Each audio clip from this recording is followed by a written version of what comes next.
orange. They're forced out. Wildcard 2 up. Everybody just got this side right now. I'm telling you, These are wildcard. kills. You watch out for the guy at the same time. So. Yeah, People on orange are forced into the open with nothing to That's play. running in the open on yellow. Wildcard. Yeah. We're gonna need to run down here? Eventually, yeah. These guys are forced in the open south. They're running literally in the open, driving. Yeah. One guy driving. They're driving. Wildcard one up. That's not it. Healing. Those are free kills. We need to see if we get any of the points out. Wildcard one up. We can't T8 still.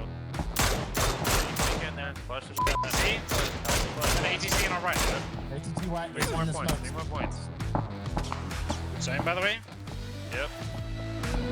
We just play on top and wait. ATC not one of those. That's important. That could be Wizard. Wizard's still alive. I think Wizard might be the T8 guy. Maybe. I'm running down like this. I think it's a good run. Okay, wait, we gotta go together maybe. I just gotta go. I don't have time to wait. The knocks. Okay. Top floor Wizard, top floor Wizard. Release two. Not T8, not T8. Oh, shit. Bottom floor. 2 on bottom floor. Wizard lit. You say 2? 2. Nade it if you got it. Watch it for me. Watch it for me. One top floor. I'm holding your top floor. Top floor peeking. Can't cover that. He shut the door, I'm trying to cover it, but... Top floor, the open door. Guys on bottom floor. They're nading me. I gotta deal advantages. Okay. We gotta make a play on this position. It's the most important thing. I got knocked from far. They're split. Can't save. No. He's Getting on pressure blue. from this team. Pressure from the right team. Blue. It's ATC. They're far up. T8, just knock them. On blue. Okay. Your last one. Wildcard Nade could on be the rocking. again. Or wildcard could be rocking to you. Molly bottom floor.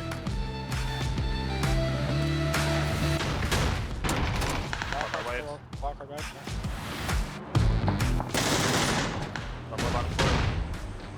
Yeah, flash. What? Another one.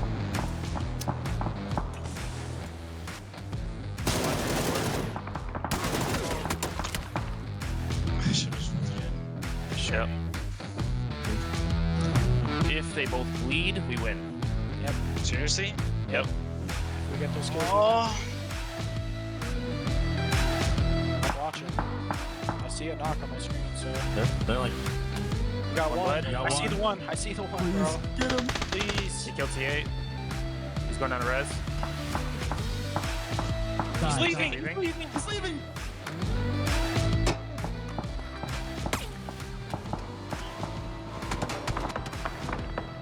He might win. We actually win. We actually win. I think so. Comms. There's no... Relax. I don't know Are you for sure? sure. Are you sure? Civ, you flush ATC guy, right? 100%. He did, I have 100%. kills. We win. I have 2. Pretty sure we There's win. no way. Let's sure we went outside. Oh my, finally. Holy There's no way, bro.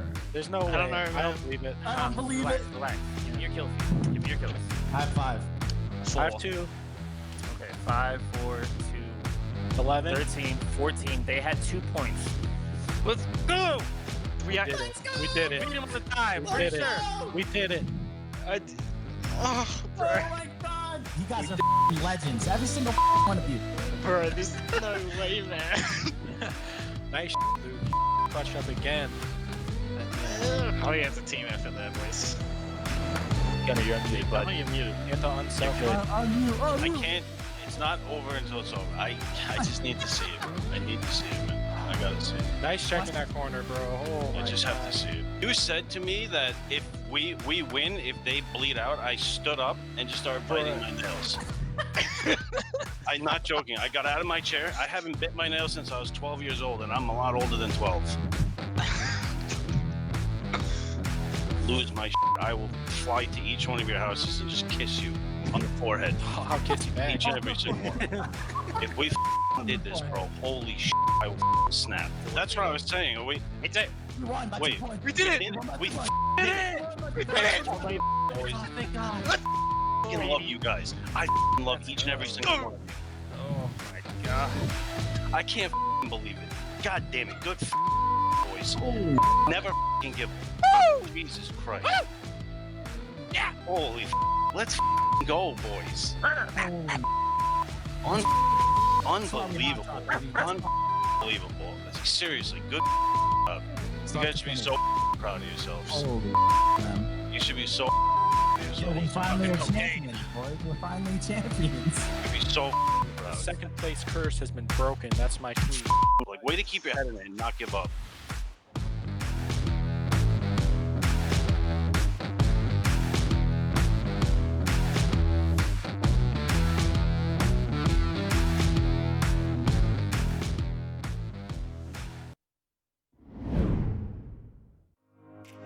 Hi PUBG Sports fans, I'm your PUBG Sports guide, Annie, and I'm here with Paper Thin.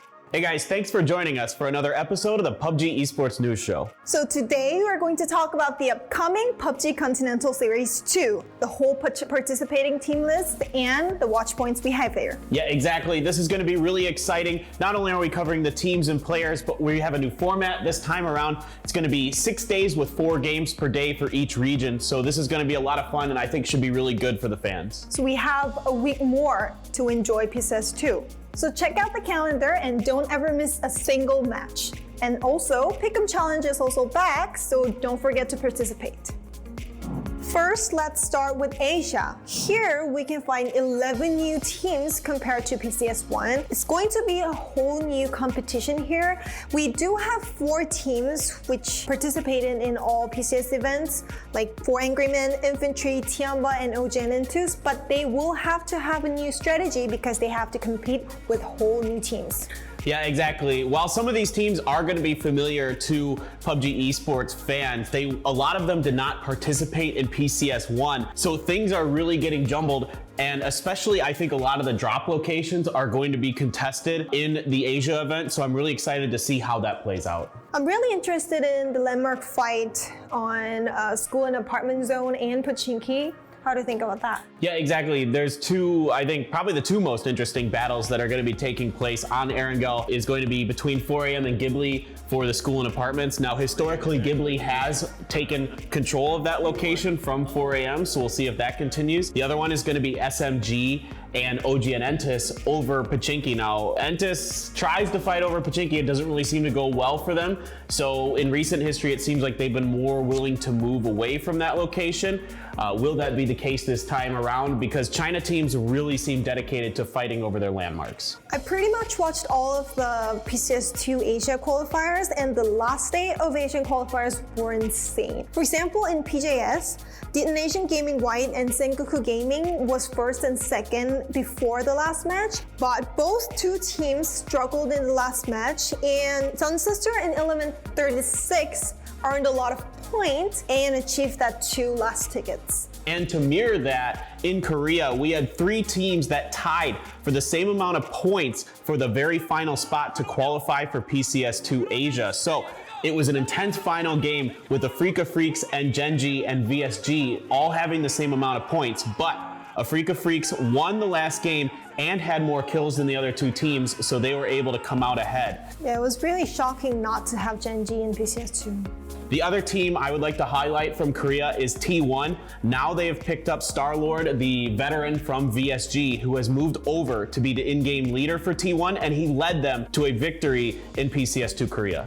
In China, Infantry, the former champion of PCS1, won PCL, and I'm really glad to see the constant performance here, so I'm expecting a lot in PCS2 also. And I want to highlight SMG. This team is consisted of players who have been playing in global events in 2019, so I think these players are really capable of playing in global events. Also, Met98 from this team represented the Team China in PNC 2019. One more interesting thing here is that 4 AM barely made it to the PCS2 by 1 point. It's always amazing to see that 4 AM eventually make it to the global events no matter how. Yeah, they're really crazy. I really would like to also highlight the 2 teams that qualified from Chinese Taipei. This is going to be their first time in a big global event in a while for some of them. Gex Ace, of course, looking to try to match their sister team's success. And Team Sadies is a team full of very young, talented players who are finally old enough to get their shot at playing in one of these global events.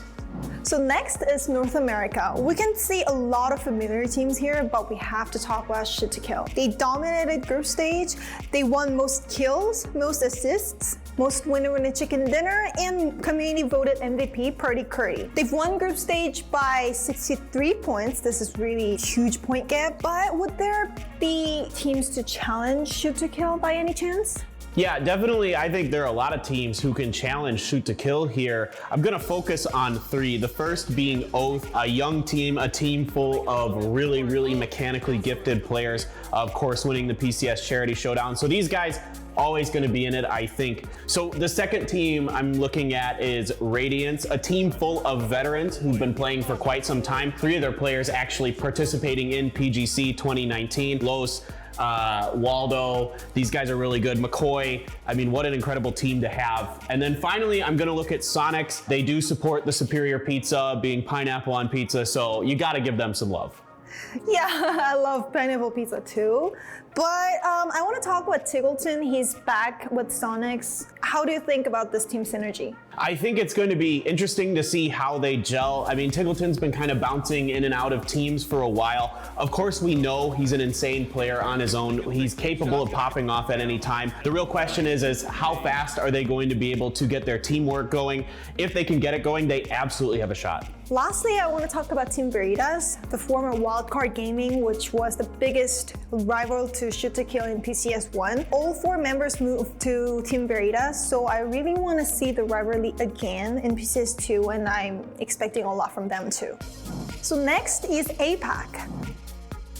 I see a lot of familiar teams here, and I see some new teams, but among these teams, I really want to highlight 2 teams, Division X Gaming and Archangel Predators. Division X Gaming, they were the champion, and Archangel Predator, they led this event in the first week, but we couldn't meet them in PCS1, but now they came back, and I'm really expecting a lot from these teams. Yeah, for me, I'm really going to highlight MSC Theraton, the 2-time champions of the PTS, the Thailand series. So I really think there's a lot of potential here, as Thailand has really shown to be a strong country in this region. The other team I'd say is more of a dark horse, but I think has a decent shot at potentially winning this, as Battle Arena Elites. There's a lot of really strong players who've kind of bounced around from teams like Flood, who used to be on Athletico. You've got Loki's, who's been on BAE for a while, Neferhor from Australia, and then Sophia from Malaysia as well. So this is a really, really good team. What about the Oceania teams? Like, they now have only 2 seeds,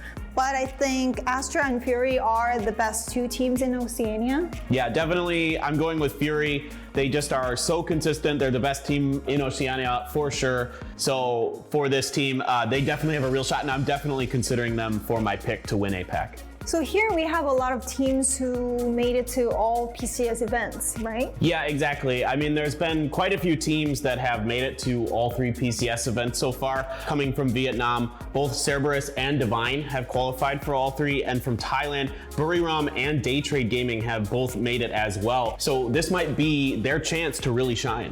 And last, we have 2 Indonesian teams again from the future. From PCS Charity Showdown is back, and Victim Rise is always consistent in their league, so I'm expecting a lot from them too.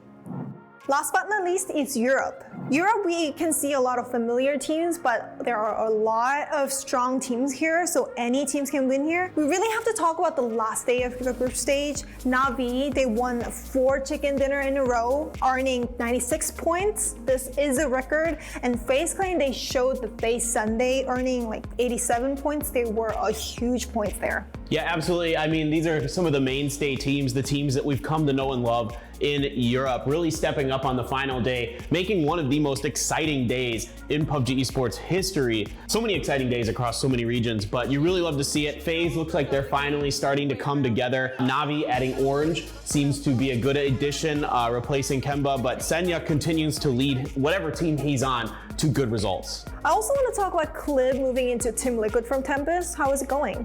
Seems to be going really well. It seems like whatever player you fit into the Team Liquid machine does really quite well. So I'm excited to see this with the results, having him on the team for the first time, being this good. Maybe this is finally the roster that can take them to the heights where they can win a championship. So I'm really excited about that. Another player that I'm interested to see how he does is Kemba, moving off of Na'Vi over to Winstreak. They looked pretty darn good, to be honest, for their first time together as well. So they're definitely a team you got to keep in mind. I mean, there's so many good teams in Europe. I know, Northern Lights, they've been performing so well constantly throughout all PCS events, and TSM, they've kind of struggled in PCS2 group stage, but they were the champion of PCS1 Europe. So I can't wait to find out which team will be the champion of PCS2 Europe out of these marvelous teams. And again, we have PCS2 Pick'em Challenge on track. I really love the PCS2 items. How do you think about it? Oh, they're great. I mean, once again, just awesome items to choose from. Yeah, so to get the reward items, you need EPs and building coupons, and we'll tell you how to get them. So for EPs, you can participate in Pick'em Challenge, and the main event is, as always, predict the winners. So you can easily predict the winners of each region and get 100,000 EPs. Once again, the Pick'em Challenge, it's gonna be free to choose the rivalries. And this time around though, the way you get points is going to be a little bit different. It is a weighted voting system, meaning if you pick a team and you're one of the low percentage people and your team does better, then you're gonna get way more points than if you say pick a team that has a lot of votes for it and they win. So it's kind of an interesting gamble you gotta take. Yeah, you have to think a lot before you pick. You can also get additional EPs and voting coupons by simply watching PCS2 live streaming on Twitch. You can get it by Twitch drops. And also there will be the quizzes during matches, and if you get right, you can also get EPs. Right, and also the same thing's gonna happen like in PCS1. There's gonna be codes that come up on the screen. There's only a limited number of people who can get them, so you gotta be ready to enter them into your PUBG client as soon as possible. And console players, don't worry, we got you guys. Details of how you can participate are coming up soon too. So don't forget to participate in Pick'em Challenge and get exclusive PCS2 items. And here's our pick.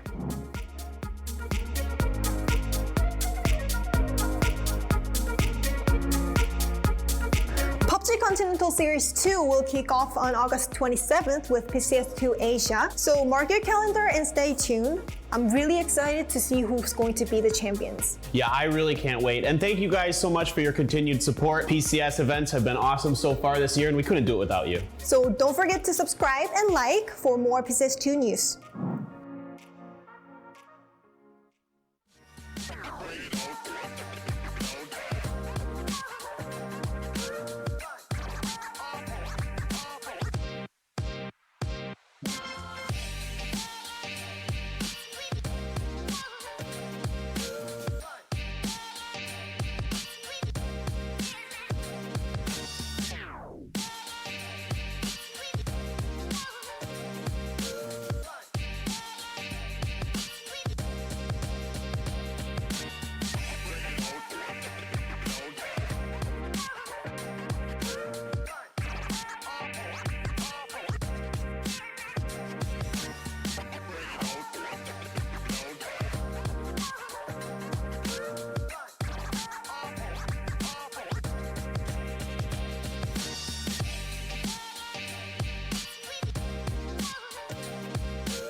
And welcome everyone to day number 4 of the PUBG Continental Series 2 Asia. It is on. It has been an incredibly close, exciting tournament so far. Infantry leads the way, but not far behind is T1 and a couple other Chinese teams. Guys, it is Paper Thin and Bench once again here to bring you all the Asia action. The first 3 days have been incredible. I tell you what, Infantry, even though you and I were kind of talking about this, it felt like it was a slow day yesterday for them. They still put up 3 third places. Not the kill points we're used to seeing from them, but still a solid day, enough to keep them in first. So we thought Infantry was going quite slow, but if you were to compare those points with other teams, Infantry was averaging at least 6, 7, 8, or 9 points, somewhere in that range. As you can see, they are still on the top, even though they had quite of a slow day for themselves. Still at the top with 126 points. Right behind them is T1, just 9 points behind. And T1 has been kind of chasing right behind them ever since the first day, I feel like. Yeah, T1 started out really solid in the first day. They were slightly ahead. And on the second day, it looked like maybe it was going to be their tournament to run away with. They won the very first game. They haven't slid since then. It's just that Infantry has gotten that much better as time has gone on. We saw a few other teams start to step up from Korea. Seoulhae One Prince, La Vega, and VLG finally taking wins yesterday. But here are your top 5 damage dealers so far. Leading the way, surprise of all surprises, is Longsker. But 911 had an incredible yesterday for Triumphant Song Gaming. And now he has caught up to Longsker, which I didn't think was going to happen after those first 2 days. The nutty performance he was putting up. I feel like most of those damage numbers were put up in the Miramar circle where TSG was holding on to the hillside. And with the elevation, he was just able to farm ADR left and right onto 5 different teams. But right behind 911 is going to be Helen from T1 and under an Adder. Adder himself putting up a lot of kills as well. And these are your top 5 kill leaders. Obviously, what a surprise. Longsker is always on the top. 30 kills through all 4 days. Well, he came down to earth a little bit on day number 3, but he still had an incredible day overall, did Longsker. Under continues to be just a huge addition, a really powerful player for OG Enentis, especially in those late game scenarios. But his sniping, we saw him have some good moments with it. He kind of whiffed a bit on a snipe against VLG in the game that they ended up winning at the end of the days yesterday on Miramar. But overall, Under been incredible. Helen has been really, really strong. Now that he doesn't have that burden of being the in-game leader for T1, it seems now with Starlord taking over that role, Helen's really allowed to kind of, let loose a bit and play more to his strengths. So we've seen Rex kind of clutch in a 1 versus X situation, and we've seen Helen just 1v2 simply handing death to the 2 members of Entis, I believe, if that happened on Erangel last night.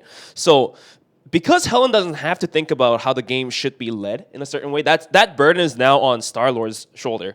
So now that being taken off, Helen can just go popping off crazy like he just did last night, and he's about to do even more tonight. But minus T1, another team that really desperately needs some attention is VRLU Ghibli, I feel like.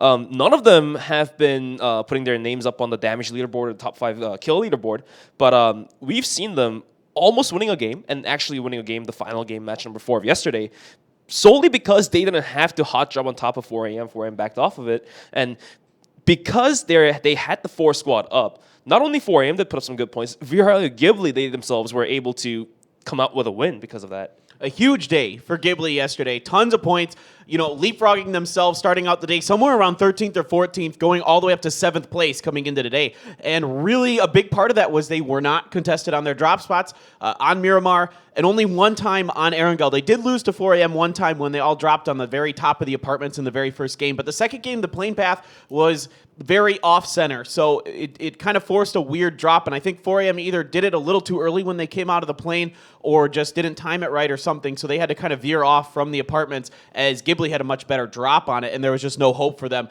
to even get there and get guns, really, it felt like. Here is the overview, guys. Take a look at where we are. Today is Friday, September 4th here in Korea, so we are in the Asia region. Later up today, NA. This weekend, you got APAC and EU again, and then the finals for Asia are going to be Tuesday and Wednesday. Same format, same time, just on Tuesday and Wednesday instead of Thursday, Friday. So make sure you guys mark that down in your calendars, write it down in your little notebook, your scheduler, whatever you got going. The prize pool, $200,000 USD, plus 12.5% of in-game sales, Bench. and another additional 12.5% of the sales will be distributed to the participants equally. So we are going to be giving a quarter of the total sales to the players. So if you are supporting, if you have a fan, if you have a team that you support hard, buy those sweet skins and your money is going to go straight to the players. But day 4, we're going to start things off with 2 Erangel and then end up 2 Miramar. And the next week, we're going to start with Miramar. So that's pretty much straightforward in the point system as well. We're going to be going with whatever we were using before as well. So nothing changed, nothing different. Yeah, exactly. And you can see who's won the games. Your top 4 teams have all won 2 games. T1, Tianba, Infantry, and Triumphant Song Gaming, TSG. They've all won 2 games. And then otherwise, it's Korean teams. You've got 1 win for Seoul 1 Prince. You've got 1 win for Entis. You've got 1 win for VRLU Ghibli. So it is really pretty even between China and Korean this time around. But still it seems like Infantry has that edge. Just overall, I mean, you know, their play calling is excellent. I believe it's Zhao Yang is the play caller there. And he puts them in such great positions. They're aggressive at the right times. Longsker obviously can win bad situations on his own. We saw them get kind of sandwiched on one of the Miramar games. I think it was the very last game or the second to last game of the day, and there was a bit of a cluster on the southern edge of the circle bench, and somehow, some way, Longsker is the only one who survives out of all of it, out of like 4 teams down there. And then he was still able to put up those kill points to add to whatever they had. I think it was like 5 kills in the last match. So he bringing the team out wide. But right now, it just so seems to be that the Chinese teams, the only ones who've won are winning. So it's quite regular for the Chinese teams. But when it comes to Korea, a lot of new names, well, not so new, but like the ones that haven't been taking the wins in the first week are actually starting to come up to the rise. For example, Seoul Prince didn't have any wins. La Vega didn't have any wins. VRLU Ghibli didn't have any wins. So there wasn't T1, there wasn't Entis. It all had to be a different Korean team this time around. Yeah, absolutely. It seems like these Korean teams, some of them very new, La Vega, Seoul 1 Prince, for example, these teams and a lot of their players have never been on an international stage like this before. So to come through and get wins like that is very, very impressive for them, going up against these high caliber teams, not just from their own region, but from China, Japan, Chinese Taipei as well. And even though it hasn't been a great tournament so far, halfway through. We're halfway through this already. It's crazy to believe that. But some of these teams still have a shot. You shouldn't be hanging your head if you're a team from some of these other regions like Japan and Chinese Taipei that aren't doing that well. There's really a chance. You still have a half to go. You still have a shot to really do something. Maybe not win, but at least shoot yourself up and get like a top 5 position. Yeah, that's what exactly Element 36 did in the past PCS1. And right now, it's only been half of the tournament that has been passed. So there's still half more to go. There's 3 more days. And, you know, like anything could happen. Element 36 didn't put up that many points in the first week of PCS1 Asia as well. And it all had to be the second week. So for teams like Team Sadie's, Element 36 again, or Sun Sister, it just takes time, and I think they have been granted enough time, and probably right now is the best time to really show them what you got. I agree. Now is the time to step up. You've had 3 days, you've had half the tournament to really go over the plays and stuff with your coaching staff or with your team. And I believe it's Element 36 that doesn't have a proper coach. They just kind of do it on their own. But go over these things, really figure things out. Now, this team right here, Seoul 1 Prince, don't take your eyes off of them. This is a team that, when they pop off, they are magical. They can pull off some crazy good fights. They are insanely talented individually in terms of their individual mechanics. And if you've seen some of these players, like some of them, Juanita, people have seen on big stages when he used to play for VSG. Max Zora, if you're familiar with Korea, you know him as a very, very talented player. And Ghibli, if they can get out of their... Okay, let's put it this way. If they hot drop or get hot dropped, whichever way you want to put that, and they can come out of it with 3 or 4 up, they have a good shot. But if they lose these hot drops, then all of that hard work they did yesterday just kind of feels for naught. Well, for VLG, though, we've seen Hikari pop up like crazy. Lambutan, just classic player for South Korea. Deva and Spirit as well, they have something in their pocket as well. So if this team can get out from school and apartments without losing anyone, or at least salvaging 3 members, then these guys have a shot. And it just so happens to be that the hot drops happening in the apartments and school against 4AM seems to be not working for both of these teams. 4AM, they themselves were able to put up a lot of points when they came out of Pachinki trash loots without hot dropping VLG. So now, like, I have a feeling that these 2 teams might just even think about just signing a truce at this point, especially for 4AM. There's even if they win against VLG in the apartments, we were able to observe that only one player, most of the times it was Pignan or just somebody else, but it always had to be just a single player from 4AM alive after taking the 4 points. But 4 points, that's good, but like at what cost? Losing all your members. So right now is probably the time for these two teams kind of just go past different ways. I agree. I think what you could do is just have 4AM go the houses next to school, and then, you know, VLG gets the apartments. So that split can be done. You know, you're not going to get maybe 100% the loot you want all the time, but you're going to get like 95% of the loot you want. So it's good enough, I'd say. And that way you're also keeping Element 36, who drops Razak, and the Sunken City areas kind of out of your grills as well, because we've seen Element 36 kind of make their way to school when they catch on to the fact that neither 4AM or VLG is going there. So you open the door for that. This team has a shot as well. 5th place right now for OG and Entis. Benj, I really think this team has an absolute shot to win a tournament and not just be that 4th place finish that they are memed to be. Kale is being a little bit quiet, but he has the capacity to make things happen, some miraculous stuff as well. He's got the theatrics to make dramas happen. But Infantry, these are your right current leaders. And look at Bo Liang just smiling away. He was the one to clutch the 24-kill win, if I'm not wrong, I believe. Was it Jiao Yang? It was him. It was Bo Liang. Yes. Yeah. Yeah. I'm pretty sure. I'm like 90% sure. It's one of the two. It's one of the two. Yeah. It was hard to keep the two, like, I don't know, for whatever reason, their names sound oddly similar to me, even though they're probably very different, and people who speak, like, Mandarin are probably like, what is he talking about? Right. So for Infantry, these guys follow one of the mottos that my friends play with. So in South Korean PUBG, what my friends do is called 살인 보급 검문, which directly translates to murder. Loot crates, basically care packages, and basically doing traps at the bridges. So Infantry is murdering every single body they run into right now. Although they were failing yesterday just a little bit, they still had the kill points here and there. But even still, they're killing more than just like they basically killed more than 1/3 of the lobby last time around. Yeah. So yeah, you're absolutely right. They're nuts. This team nuts as well. Your PCS Charity Showdown Asia champions, Tianba Esports, they can do it.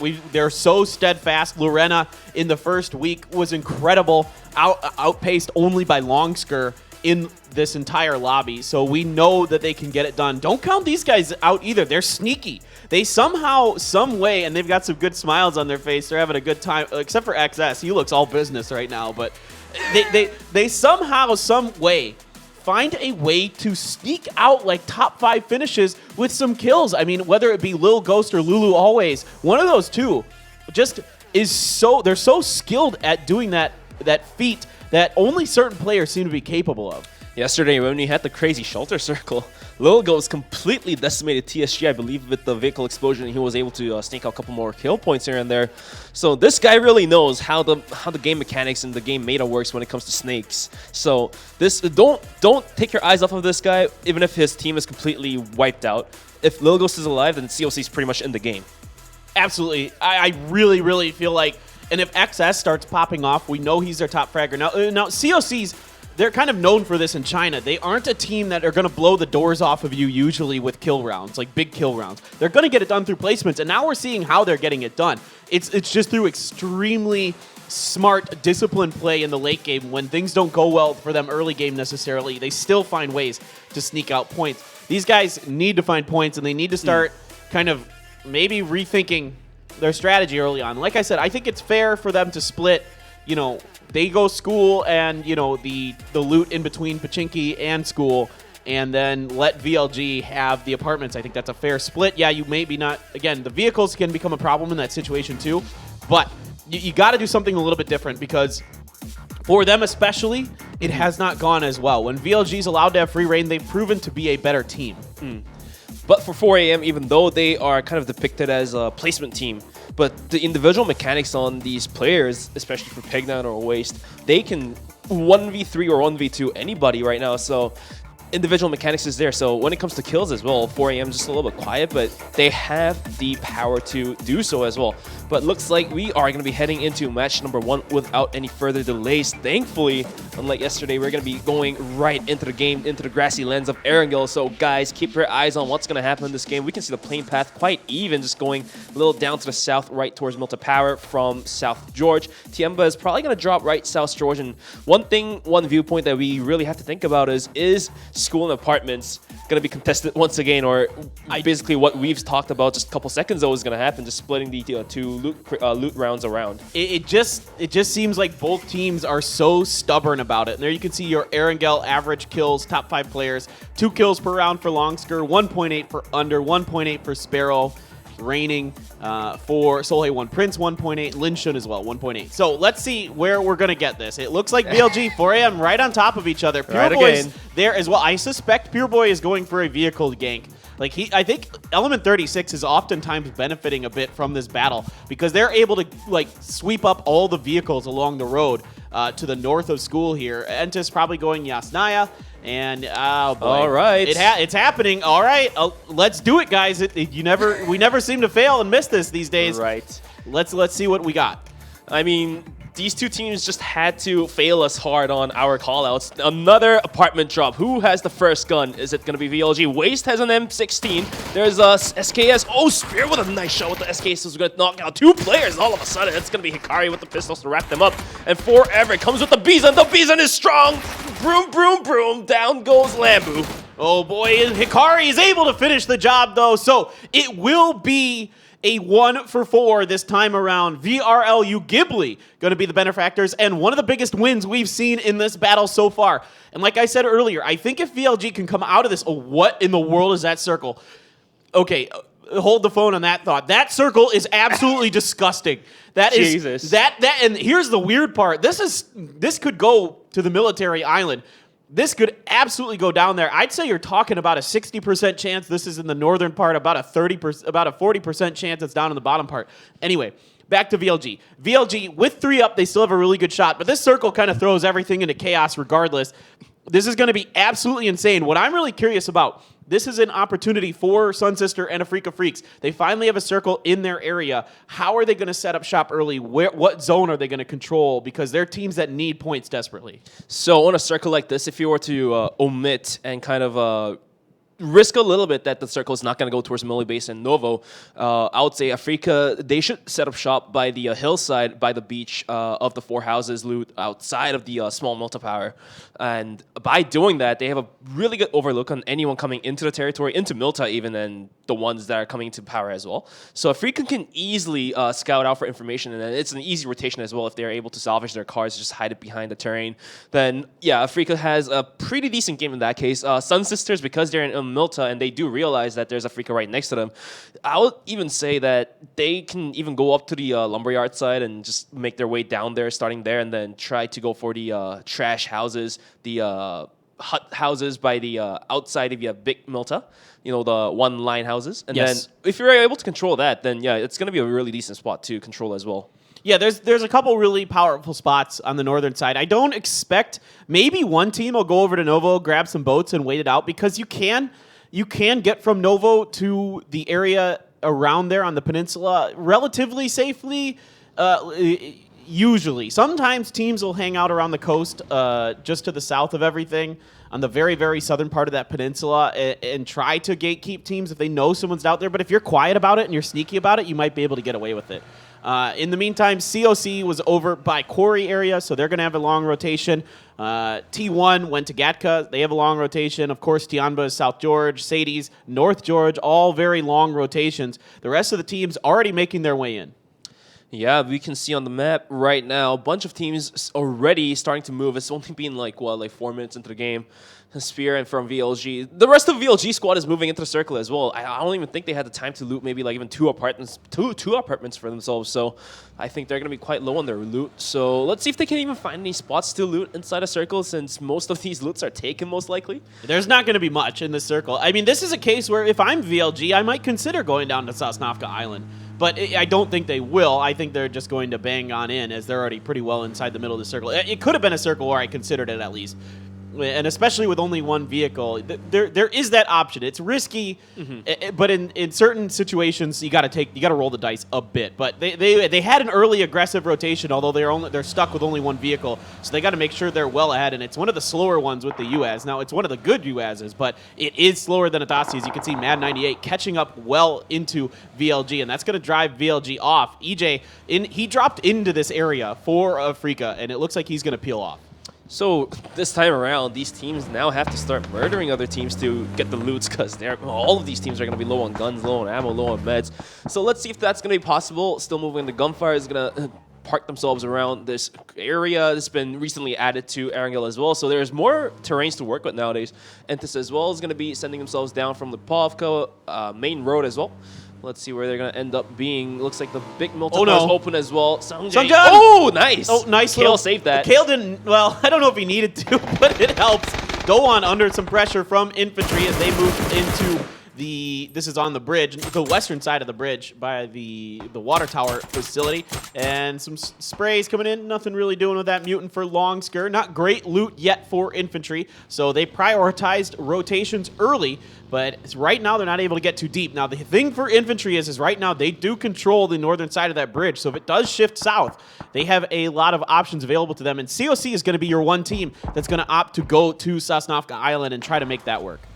I mean, they're hedging their bets by going towards Molly base, so we don't know where the circle is going to end up just yet until we see the next circle. Even it could still become 50-50, and that's going to be even worse for all of these teams here. Right now, we've just seen 0-36 lose a player. Pure Boy got caught in the rotation, still moving the gunfire in that area, was able to catch Pure Boy off guard.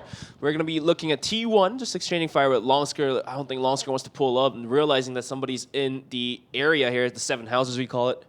Yeah, Longsker was pretty much already, thinking about leaving anyway, and Helen's just going to force the issue. Helen's going to try to pop a couple shots. Long range with an SLR. Those are going to be lucky if they hit. It is a long, long way out there. You can see he's aiming quite well above Longsker at that point. I mean, that's a solid 400, 500 meters out. So Longsker able to get out of there, no problem. Really shouldn't have been anyway too much. Now, this is an interesting setup here for infantry. They've got 2 watching the bridge and 2 watching towards Milta. They might try to skirt the beach, try to get in deeper that way. That's an option for them. A lot of teams like to do that. The beaches, that's one of the more dangerous beaches, though, the Milta beach. But if infantry does decide to set up shop by the gas station, then COC is going to have a time coming into the main island if they don't take the boats, because that bridge is really hard to cross. It becomes a hassle if you were to cross, if somebody's watching from the 2 angles. We've just seen VLG and Milta as well. Was this a play for this boat? Is that what Zhao Yang is doing here? Is he going for the loot crate? Well, maybe. But this is darn risky by Zhao Yang. Oh, Headshot? no. Oh, he's done. Yeah. Oh. Wow, great shooting from TSG. Makes quick work of that decision. I don't know if he was grabbing the boat so they could use it to hedge their bets. Like, what they might have actually been thinking, they might have gone for that crate anyway, but what they could have also done is gotten that boat by the bridge, gotten onto the boat from there, and then if the circle shifts hard east and make a long rotation over towards the Milta Power Beach, and that might have been a little safer. Unfortunately, getting the boat was not safe because TSG was down there. They weren't letting anyone have any of that. Bullying might be in trouble because they have no idea XS is over here. XS not able to get the knock, though. Going to cook the grenade up. Will it land on top of Bullying? Ooh. Bullying in a good spot, but not good enough. It is a great nade from the follow-up shots. And XS, that one's going to go a little bit too far, but Bullying in a lot of trouble. Infantry falling apart quickly here. Meanwhile, over into the northern side of Milta Power, it's Entis losing Indigo. Tianba's M200 down, but the rest of Entis nowhere to be found just yet. They're too late to this party. But Entis is willing to fight this one out. Under is already pushing Sungjang in the vehicle as well. They're going to pull up by the rocks as well.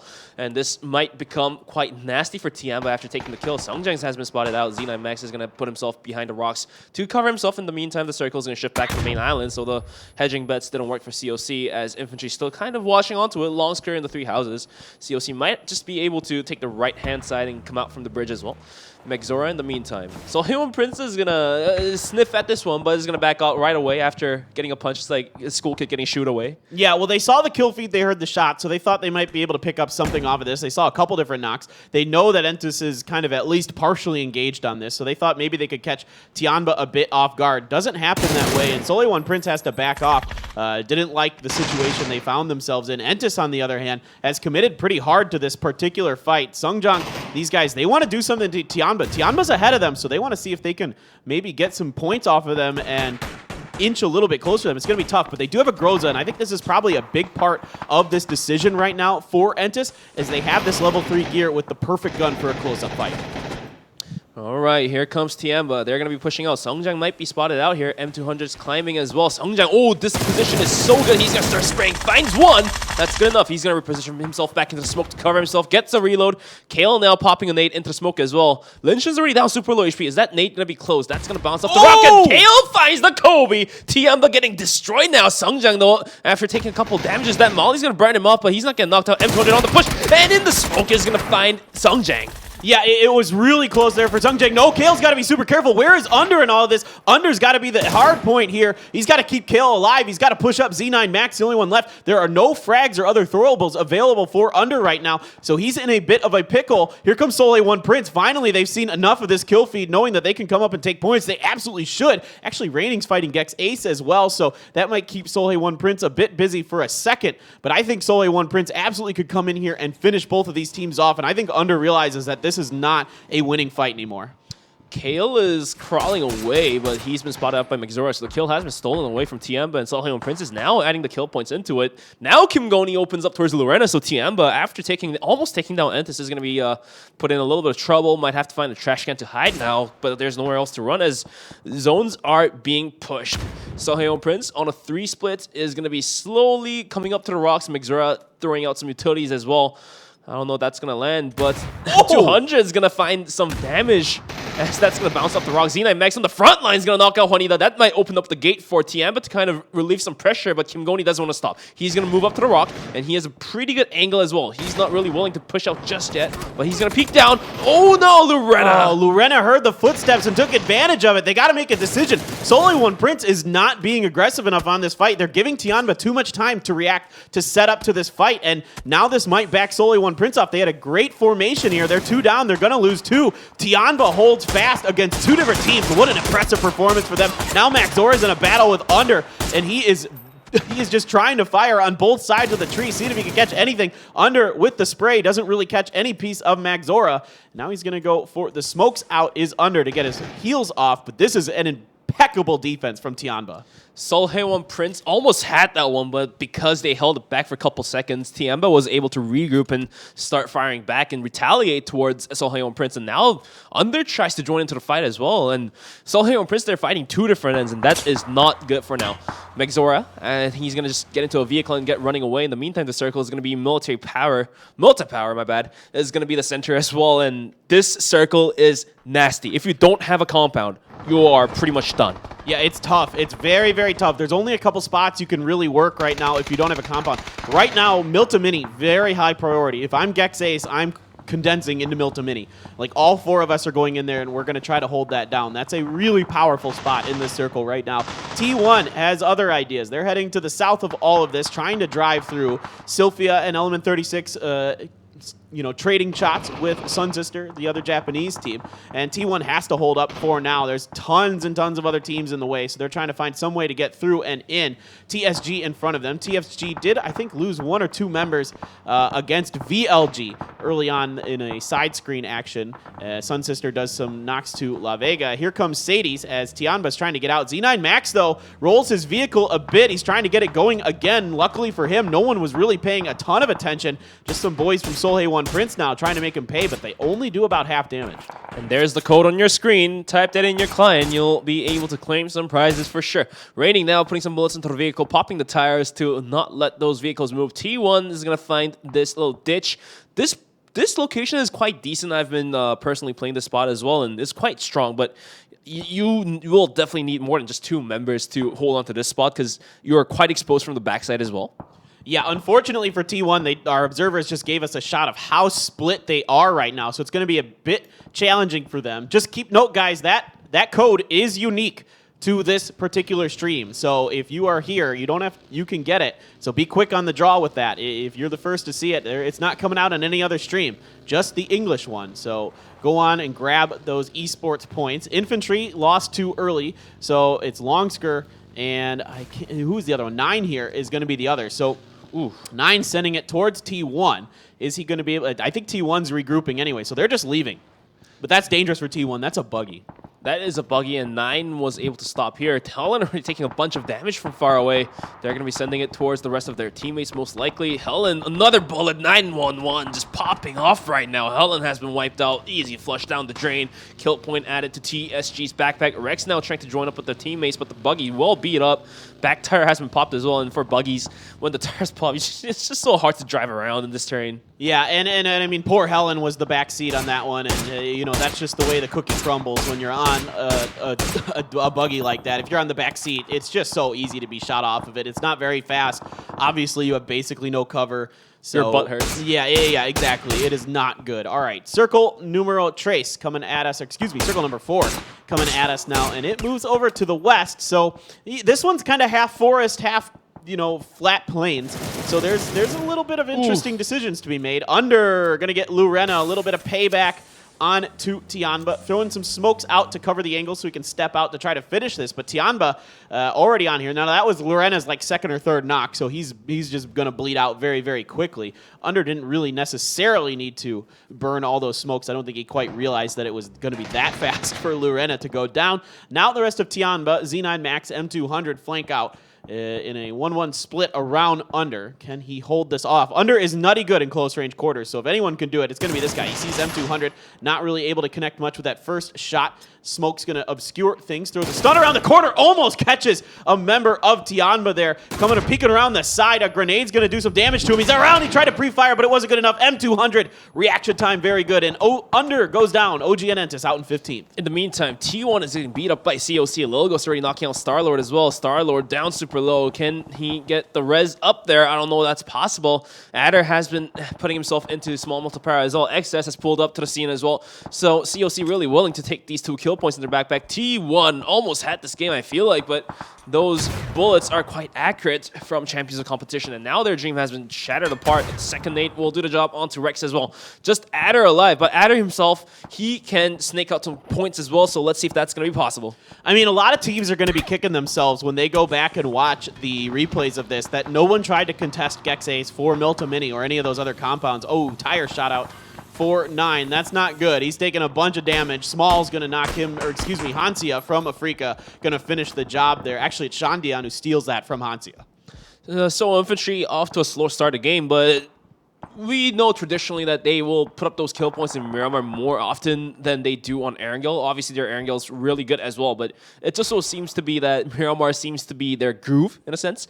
So even if it seems a little bit slow right now, Longsker is still up for Infantry, and he's the man to do the job. So, and right now, if you take a look, it's Adder, it's Adder and Longsker, the 2 top fraggers for these 2 teams are keeping themselves in the game. So really, honestly speaking, these 2 teams are still not out of the game. Absolutely not. No, we've seen them pull off crazy stuff individually. We know they're very capable of it. Tianba continues to move very effectively along the edges of this circle. No one's really out here. It is kind of no man's land out on these flat beaches. There isn't a lot to work with sometimes, but there is this dip up here by the power lines that is acceptable, and you can hang out there for a little while on the other side of the road. But once it leaves the road, it becomes pretty challenging. Adder's just trying to make as little noise as possible. You know, the funny thing is I guarantee you right now, in T1 and Adder's mind, they're assuming there's at least 2, if not 3, or a full squad inside of this building already. And actually, it's just 1. It's just Loxlock. Well, he's going to be crab walking all the way into the small multiplier. I hope those knees are okay, because that's going to be beat up by the end of the day. And now Loxlock running. The sound has been given. Adder waiting on the corner. He's got the crosshair up. Loxlock down, and goes Loxlock. Oh, Jesus Christ. Gex Ace is going to lose a member already. Yeah, and the funny thing is Adder is like looking like, all right, where's the next guy? But he hears nothing, and that's why he's just going to town on the loot. And this is Gex Ace. They should have coalesced into a 4-man much sooner, one way or another. Phase 4, they had tons of options on where they wanted to go in the circle. Now they're going to get it going and coalesce into a 3-man with Savior, it looks like, but this might be a little late for them. They could have had a really good shot at this. Now over to Longsker, throwing grenades into Hikari's house. and the rest of VLG getting torn up along the way. So Longsker, we've seen him. He's so good with the use of his throwables, particularly with stuns. That nade from Hikari might do the job. That's going to land right next to Longsker, but it's going to bounce off just a little far away, so he's going to have to pop that Met, I believe, or even just a painkiller as well. The second nade doing even more. Hikari might even just pop out and do the job. That Molly's going to be missed quite far. But when it comes to Longsker, this guy can breach through compounds like he's just going through a butter with a hot knife. This man has the capability to make things happen. Yeah, absolutely. No doubt about it. Longsker, you know, arguably the best player in the world, I'd say right now, in terms of fragging ability. And this guy is still staying out here, doing a good job as Hikari. Hikari, no slouch himself, an incredible player in Korea with the old Detonator squad. Some of you may remember him, and he has been really, really good for VLG. Tianba finally has to make a move, and this is the problem. It's flat, it's open, but right now, Nan's holding fire. All the other teams making M200 pay. He is very, very hurt. That UAS very, very smoking, and now it is coming across some more teams. Finally, 911 going to open up and add to those damage numbers. Going to get M200 down and out. Z9 taking a bunch of damage. He is gone. Tianba Gaming out in 13th place. Tianba almost was able to send it down there, but just wasn't able to happen. Longsker now trying to get into the compound as well. Hikari down. He's already came down the stairs and holding a great angle. This angle is really good to work with. That nade's going to push him back though, and now Hikari just willing to pop out a couple smokes and flashbangs to hold himself now. I don't know if he has the utilities for flashbangs to push Longsker back, but right now, both of these two players are just sharing this compound. They're not really willing to push out anymore. And in the meantime, we're going to be looking at E36 on the push on towards Sadie's. The kill's not happening just yet, but Zach with a good knock onto Aminout gets a flush as well. Aminout flushes out Yuri, I believe, from Sadie's as well. And now E36 on a 1 versus 2. Can the mission be completed? Sadie's on the push, gets a flush. 1 versus 2 for E36. Well, E36, they might be able to do this. He's coming around the backside. Sadie's thinks he's over by his dead teammate. He is not. He's got him on the back. He's going to get one. No, he can't do it. Zach turns fast enough to get Sophia. I thought Sophia had a nice angle there. Wasn't able to get his spray to connect. Longsker grenade up and in. And it is going to get Hikari. This man, so good with those throwables. Going to finish off VLG in 11th place. That's a point on the board for Longsker. How much further can he go in this one and pick up more points? The good news for Longsker, there's nobody really south of him except for Shandian from TSG. But he is going to have to move out of this compound now and head on out. I don't think there's a terrain that Longsker could use. Sadie's, after taking out E36, is going to be on the move. Yugal gets knocked out. Lander with some good shots. Zach down super low. Somebody sneezed in his face, and he's down and done. The Molly's going to be thrown right his way as well. And now Zach is willing to get away from the situation. He's going to be thrown down, gets spotted out by Small, and Small takes both kills. Sadie's will be down at 10th place. Now some bullets coming through from Solheim and Prince. These guys are still in the lobby, by the way. 2 players up, but they can make things happen. You know what? I tell you what, dude.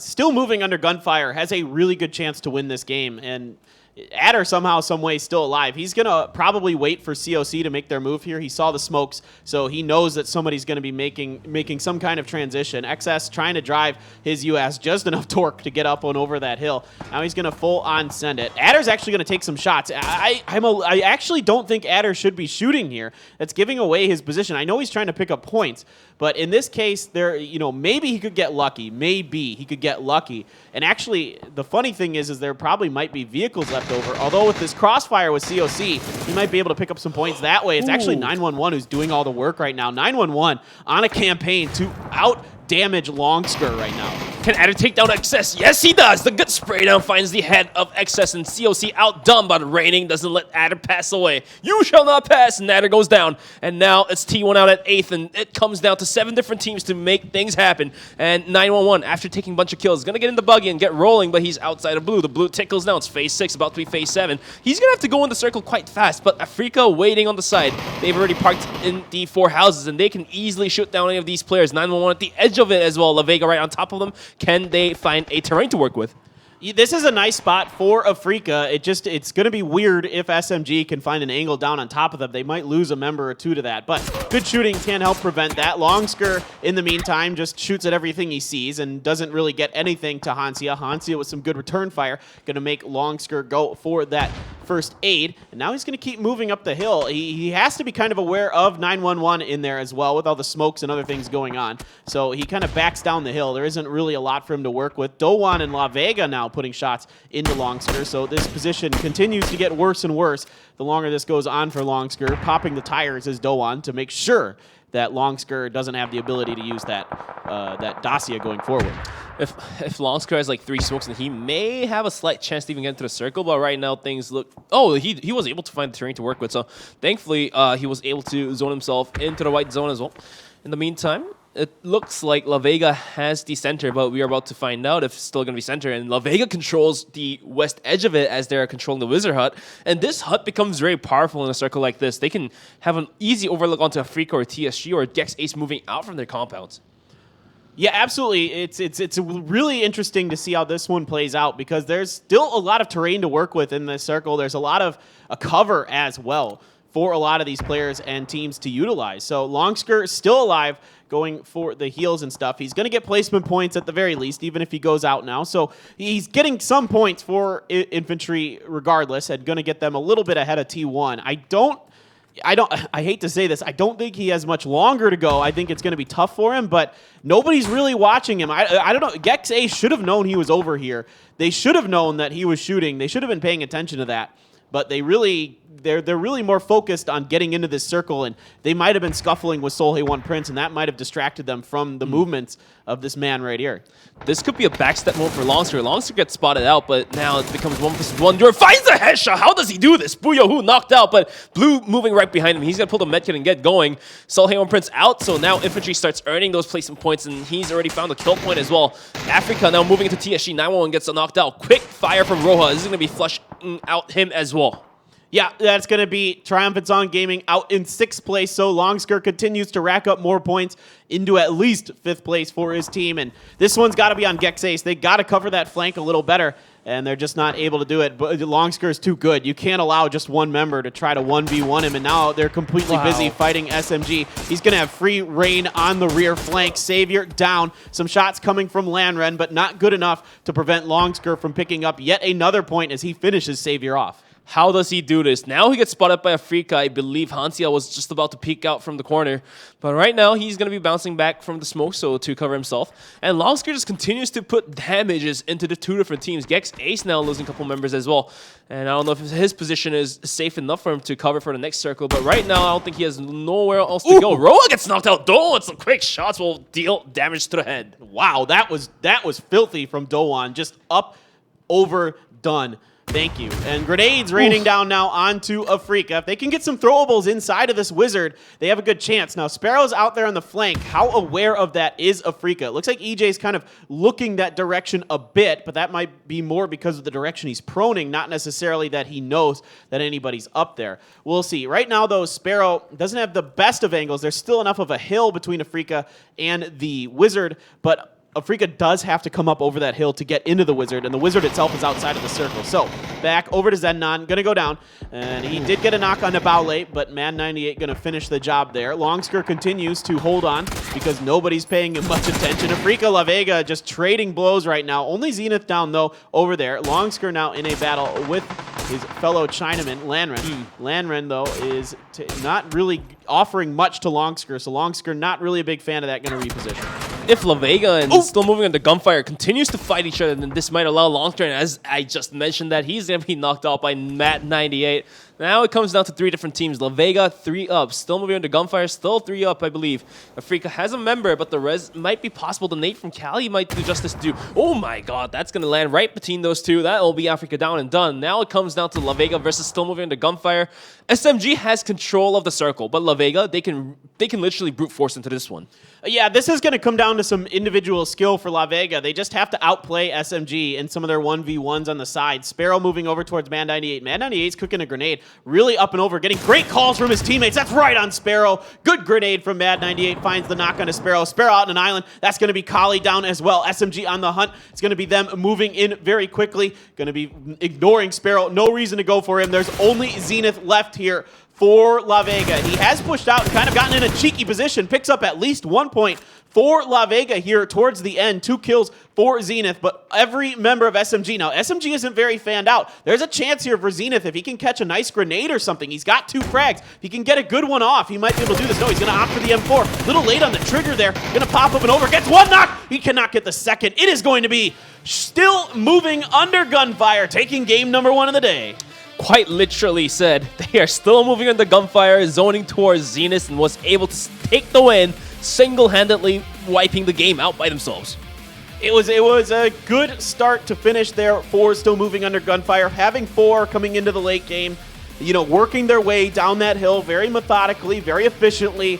That's what you do. When you're given good position like that, you take advantage of it, and they had the best position around phase 5 or 6, and from there on, they just kind of walked through with it. And, you know, La Vega had a great position. They had a shot at it, and given that wizard hut, but in the end, it is still moving under gunfire with just slightly better positioning throughout the whole situation there. Had Zenith had a barrel, not an M4, he could have taken the knock initially onto the first player and then was probably able to adjust his aim for the second player.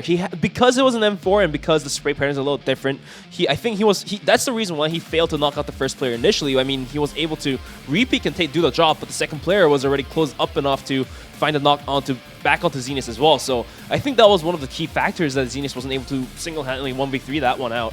Well, what's weird about it is, had he gone for the frag, he didn't know because his back was turned to them. Had he realized that they were that clumped up, he could have gone for a frag and possibly gotten a twofer out of 1 grenade or something like that, and then had a really good shot. But that's a really tough thing to ask for a player to be that, you know, that on the ball.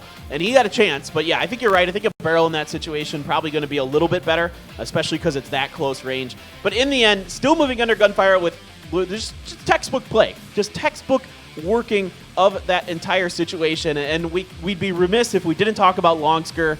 You cannot leave this guy alone. You have to keep track of him. You have to know where he is at all times. And Gex Ace suffers. They had a chance to maybe do something big in this game, maybe pick up a 2nd or 3rd place with some kills. Instead, they get 8th place because Longsker comes on their backside and catches them with their pants down. Gex Ace could have easily doubled their points. They're sitting at 6, but it could have been 12. But Longsker is going to steal those 6 points away by himself, going to be giving themselves a 7 for Infantry. So Infantry continuously starts to lead up the way as T1 fails to catch up to them. It's going to be only 3 points as the Rex COC was coming on the backside of T1, and Rex and Starler both got kind of knocked out. Helen was obviously caught in the rotation with the buggy, so it was unfortunate for T1, but still, we still have 1 more of Erangel and 2 more mirrors to go, so we have a lot of action left in the game. Yeah, absolutely, guys. Make sure you stay tuned. There is still plenty of action to come. The codes are unique to our stream. They are on our stream only. So if you're watching the other streams, those codes are unique to their streams. We've got our own codes as well. So make sure you stay tuned. Infantry extends their lead over T1, but it is still very, very close at the top. Stay tuned, guys. We'll be back soon with more PCS2 Asia.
In the middle of the field, running open. On this Guys, hay bale. behind Yeah. Behind the hay bale.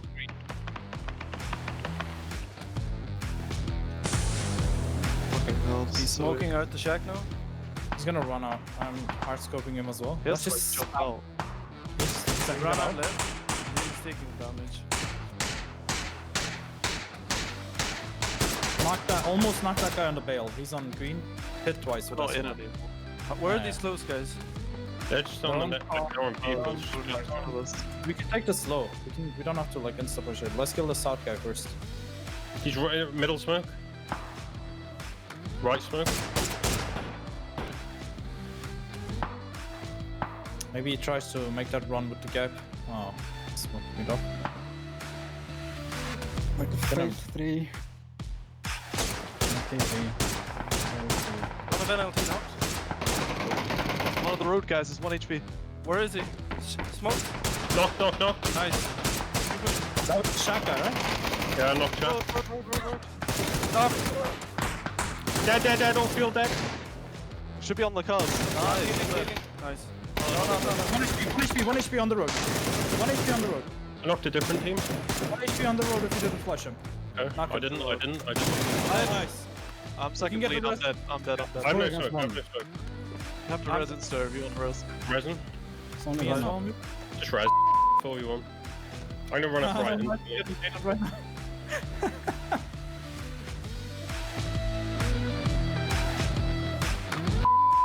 Go under the road. Go under the road insta. Yeah. Nice.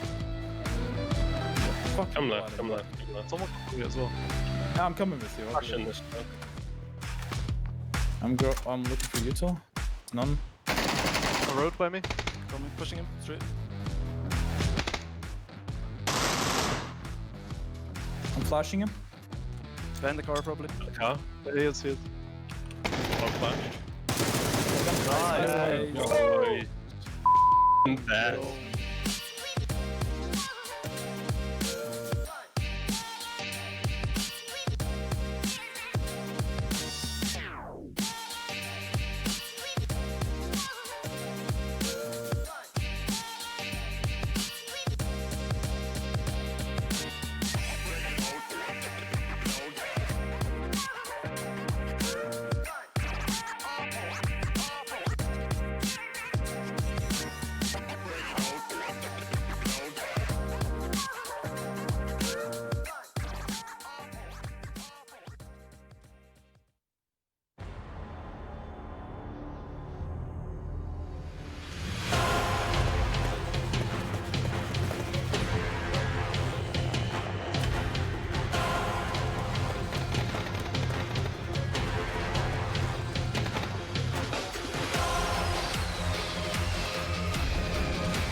And we are ready for game number 2 at PCS2 Asia. Game number 1 saw still moving under gunfire, taking the win for China. Seems the back and forth between China and Korea continues.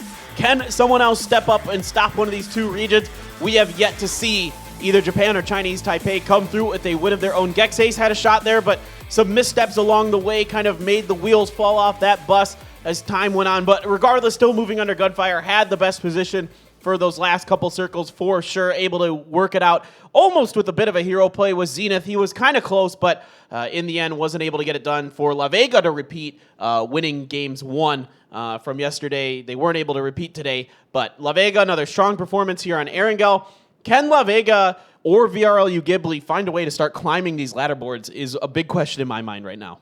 So whatever happened in the last game kind of depicts how the meta is going, is that most of these teams are getting into a vehicle, even if they have lack of loots or lack of meds, they will just get into the center circle. And for La Vega as well, they were one of the first ones to move into the zone as well. And because of that, they were able to take the second place, albeit they weren't able to take the first place because Zenus just wasn't able to clutch that one out. Very close one indeed, though. That's how it happened to be. They were really close, and their drop spot helps them a little bit with that early location since they're kind of hanging out to the southwest area of Pachinki near the farm. So that lets them get in early. Infantry took an early. I thought it was a little weird there from Infantry. I get the idea. I think I know what Zhao Yang is. What his idea is to get that boat, come over, pick up his teammates, and then if the circle did shift east like it ended up doing, which is it's probably most likely to do in this situation, you're able to kind of take that boat, stay far enough away from the coast that no one's really able to make you pay for it. Nobody really goes to the coast anyway, and this is why I thought what COC did might be kind of smart. Now, COC had an okay run, but they came over the bridge eventually, and they had a few points in that game, but nothing huge. But you're allowed to go over to the other side of the beach and potentially work your way from there. But I guess we're ready. Wow. Right away into game number 2, the last Erangel of the day. Can SMG repeat, or will there be another team that steps up? Will it be China or Korea? And is 4AM going to finally just give up on the apartments? I don't know. Well, we're about to find out in the next 10 seconds. The plane path is going to be right crossing between the middle part of this main island. So it's going to go right on top of school apartments in 4AM and VLRLU Ghibli. These two teams just going toe-to-toe with each other. This time around, we're about to find out if 4AM drops earlier. Yes, we do see Waste drops a little bit early, and VLG is going to drop a little bit late. So this might be a hint that these two teams might be in a sharing situation for the compounds. Not exactly sure. All right, let's find out. Well, I think they're right on top of each other. I think it's about the same right now as far as I can tell. And you can see, once again, Pure Boy going for one of those vehicle spots that's going to be left open because of this battle. I think they're going for it. I don't think there's any doubt that neither of these teams are going to give up. They are too invested. The sunk cost is real. And neither one of these teams can realize that is actually a fallacy, not a good thing. All right, we're down on the top roof again. All 4 of 4AM up on the roof this go around. Great gun for Spear here. He's got the micro Uzi. Good job. Going to get one. Hikari's going to help him. Up on the other side is Dava. Dava not finished off yet. Good around the corner there from Lou. Lou with another nice spray. That's going to be 2 for him to start. VLG falling apart. It is just Lambu, the VSS. Going to get one. Reloads. He's got that thing on full auto. It could do some work. He popped around that corner, but wasn't ready. His gun not able to pull the trigger, and Lou is going to do a lot of the heavy lifting here. 3 kills for him, and 4AM is going to win the fight this go around. VLG almost had this one, but turns out the Micro Uzi is a better gun than a VSS Ventura's special sniper rifle. But when it comes down to another episode of Dragon Ball Z 4AM versus VLG, this time around, that's going to be Freezer winning this fight. Now, Linshin's going to block that He's going to spray that Scar, but without a doubt, that Iron Sight's going to be a little hard to spray it down. Luckily for TM, but they're going to be able to move in just a little bit far away. Lorena himself is going to get off the vehicle as well and start shooting towards Sadie's. So now it's going to be some shots being exchanged between these two teams. This is predatory from Tianba. They know that Sadie's is on the back foot. They're the last place team in this lobby right now, and they're trying to pick on him. They're trying to bully him a little bit here. And I like the idea from Tianba. When you're ahead, get more ahead. If you can get some free kills, go for it. They almost did. So they're going to regroup and lick their, just go back and get some of their loots. There is Infantry, who is left to kind of their own devices right now, and I don't expect that VSS to last very long in the hands of 9. No. The VSS may be good in solos, but not so good here in squads, as the rest of Infantry now going to roll on by in their buggy. But there is TSG up ahead. Shandian does have that compound, so the loot's going to be a little sparse for Infantry as they're looking for somewhere to get set up. All right, so just to break down, okay, Infantry's going to now send in towards Shandian. He's going to hop in his Uaz and get running. Is Infantry going to chase this one out? Yes, 9's going to follow, has a Scar in the hand. Infantry's going to pull over, so this one's going to be Shandian running away. But yeah, trying to break down what Infantry was thinking in the last round was, so they were doing a little 2-2 split by the bridges and the side of Milta, so they're basically hedging their bets in that sense. And Zhao Yang going for the boat, I think I 100% agree with you that he was trying to grab the boat, park it under the bridge, so just in case the circle does shift away into melee base, then they have a second rope to hold on to in case things hit the fan. So it just happened to be a failure because TSG had a good shot onto Zhao Yang. Clean headshots, and you can't be res in the water. So that was what happened there. But in the end, Longsker was the savior for infantry, picking up 7 points still by himself. No, this is why he's, in my opinion, the best player right now, I think, in the world. He's so good at everything that he does. He's just so good, is Longsker. Helen and T1 have the entire western, like half of this circle to themselves right now, as Tianba hasn't made their way in from South George.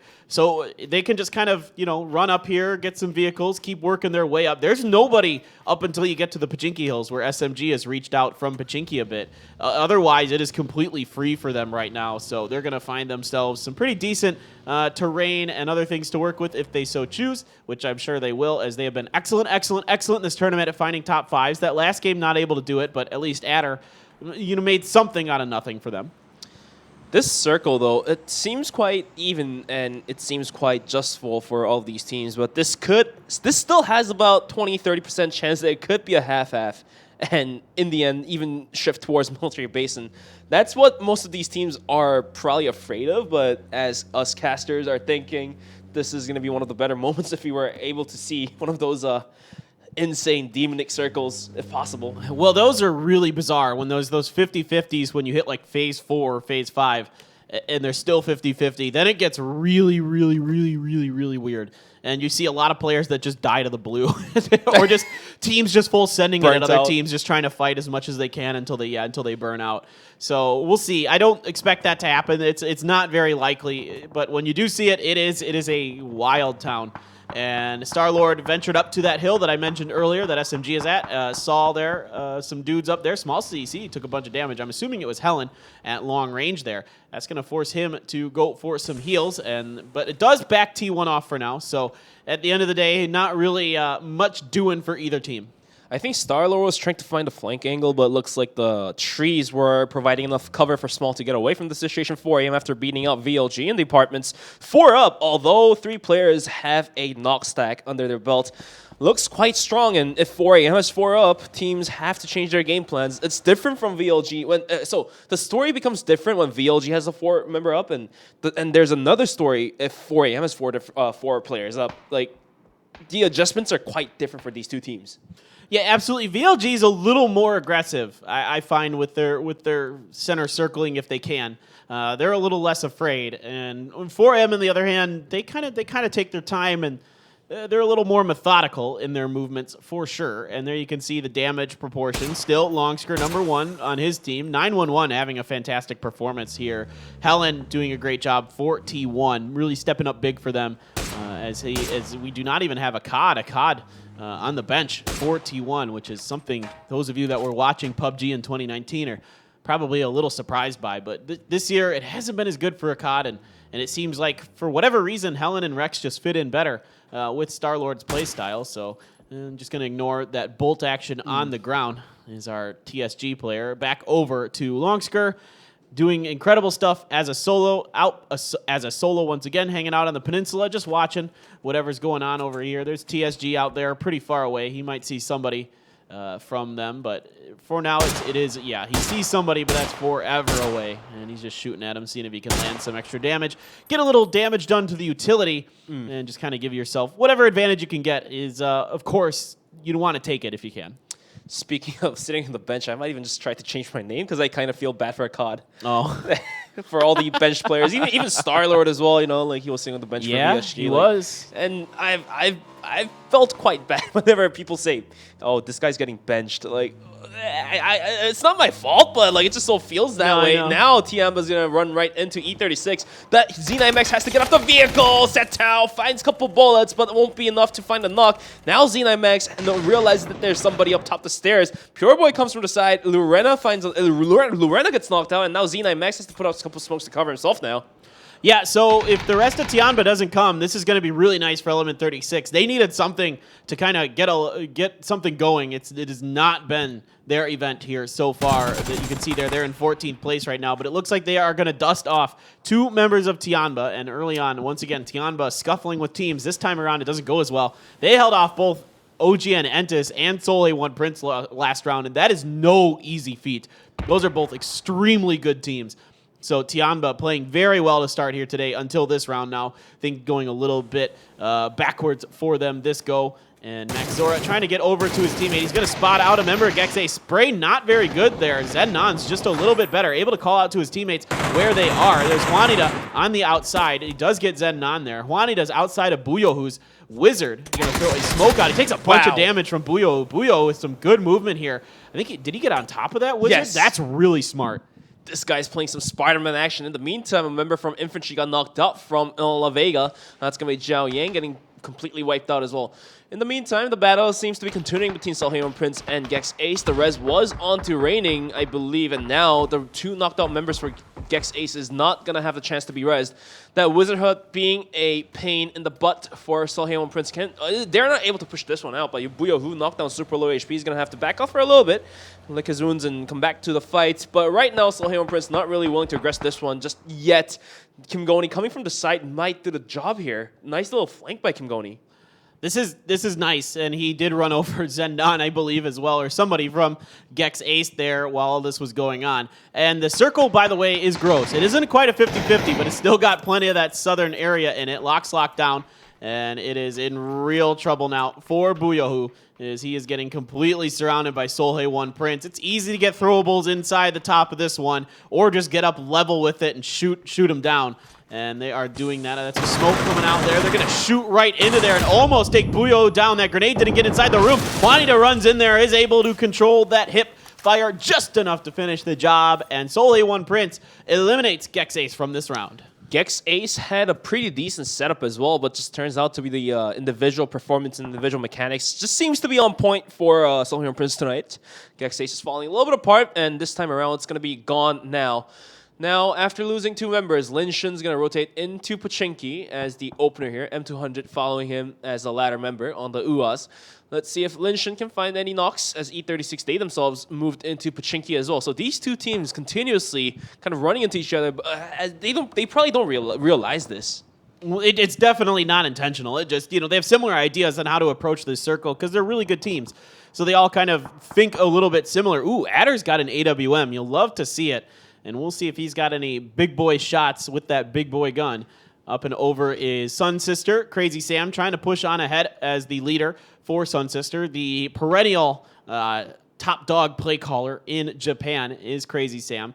And leading the Sun Sisters to many championships in the PJS. He is a very, very strong play caller, great PUBG mind.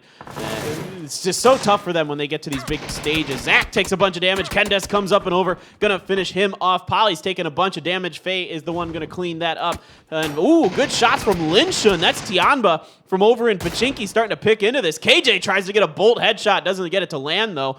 Good try on that. Now he's gonna come up and over the side of Crazy Sam, down quick as you like with that barrel. And nice plays here from KJ. Crazy Sam's body was completely exposed to Nate from Kendesu is going to knock him out. I believe the second one's going to fall off a little bit. Kendesu now rotating to the top side of the hill. And KJ, I don't know if he can make this happen, but he has to pop the medkit and get moving. The buggy's still beat up as well. Now Tianba putting more bullets into Sun Sister is going to slow their push down for a little bit. Yuri came for some help as well. He's going to toss out a couple nades to clear out the way. And now T1 has joined up this fight as well. Rex is starting to push up. Yuri finding nice spray downs. Clean headshot onto Kendesu. He's going to flank from the side outside of blue. He might be able to flush this one out, but can he get the second knock as well? That was a tough angle. Really nice shooting by Yuri to thread the needle there. Oh my goodness. Wow. No way. Wow. Buckle up, folks. Whoever gets to that bridge is going to do very, very well. Entus already on their way over. This is absolutely insane. I drank a ton of coffee before this. Don't worry. We've got this. T1 already booking it as well. La Vega right next to them. It is going to be a mad dash for these bridges. And COC, hedging their bets, are going to get dividends out of this. In fact, there's even a drop in the ocean. They might be able to pick that up along the way. This is absolute madness. There is going to be a lot. COC just drive their vehicle in the water. Why not? You absolutely should.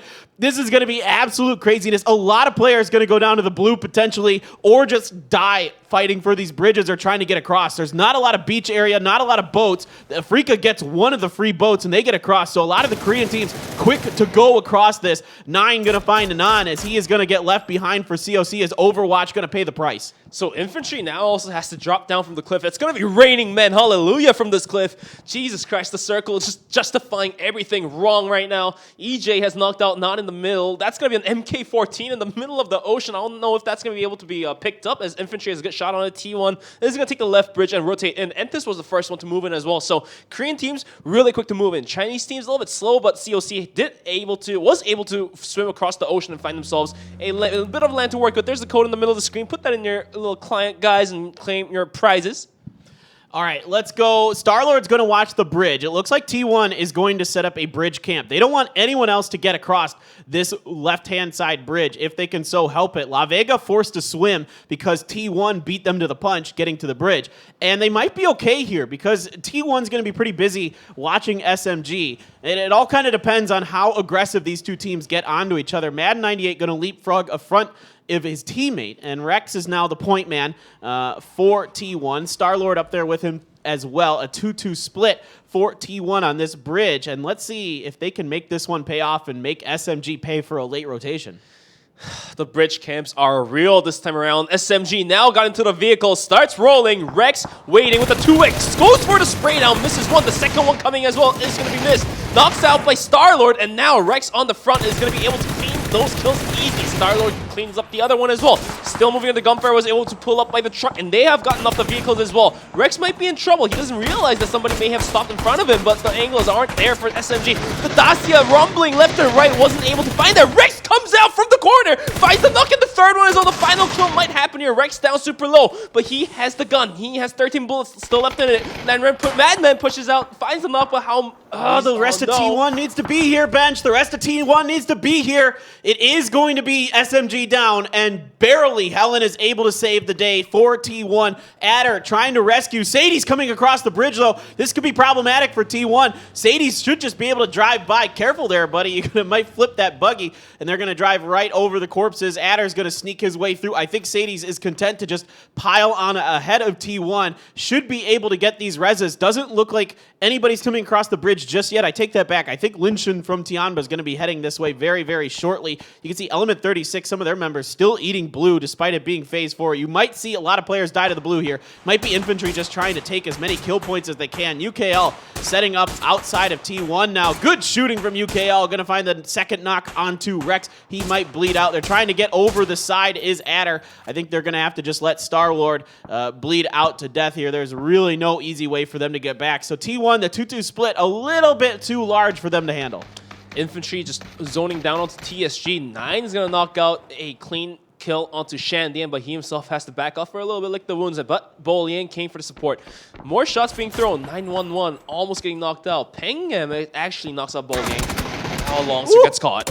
Yeah, Longsker was not ready for Volleybear to be there. Volleybear makes his shots count, makes quick work of Longsker. Now 9, the only one left for infantry. 0 points for infantry right now. So if they go out here real soon, it's going to be the first donut round for infantry in this tournament. Volleybear on the hunt, looking to sharpen his claws and teeth on that head, and he gets it on the 9.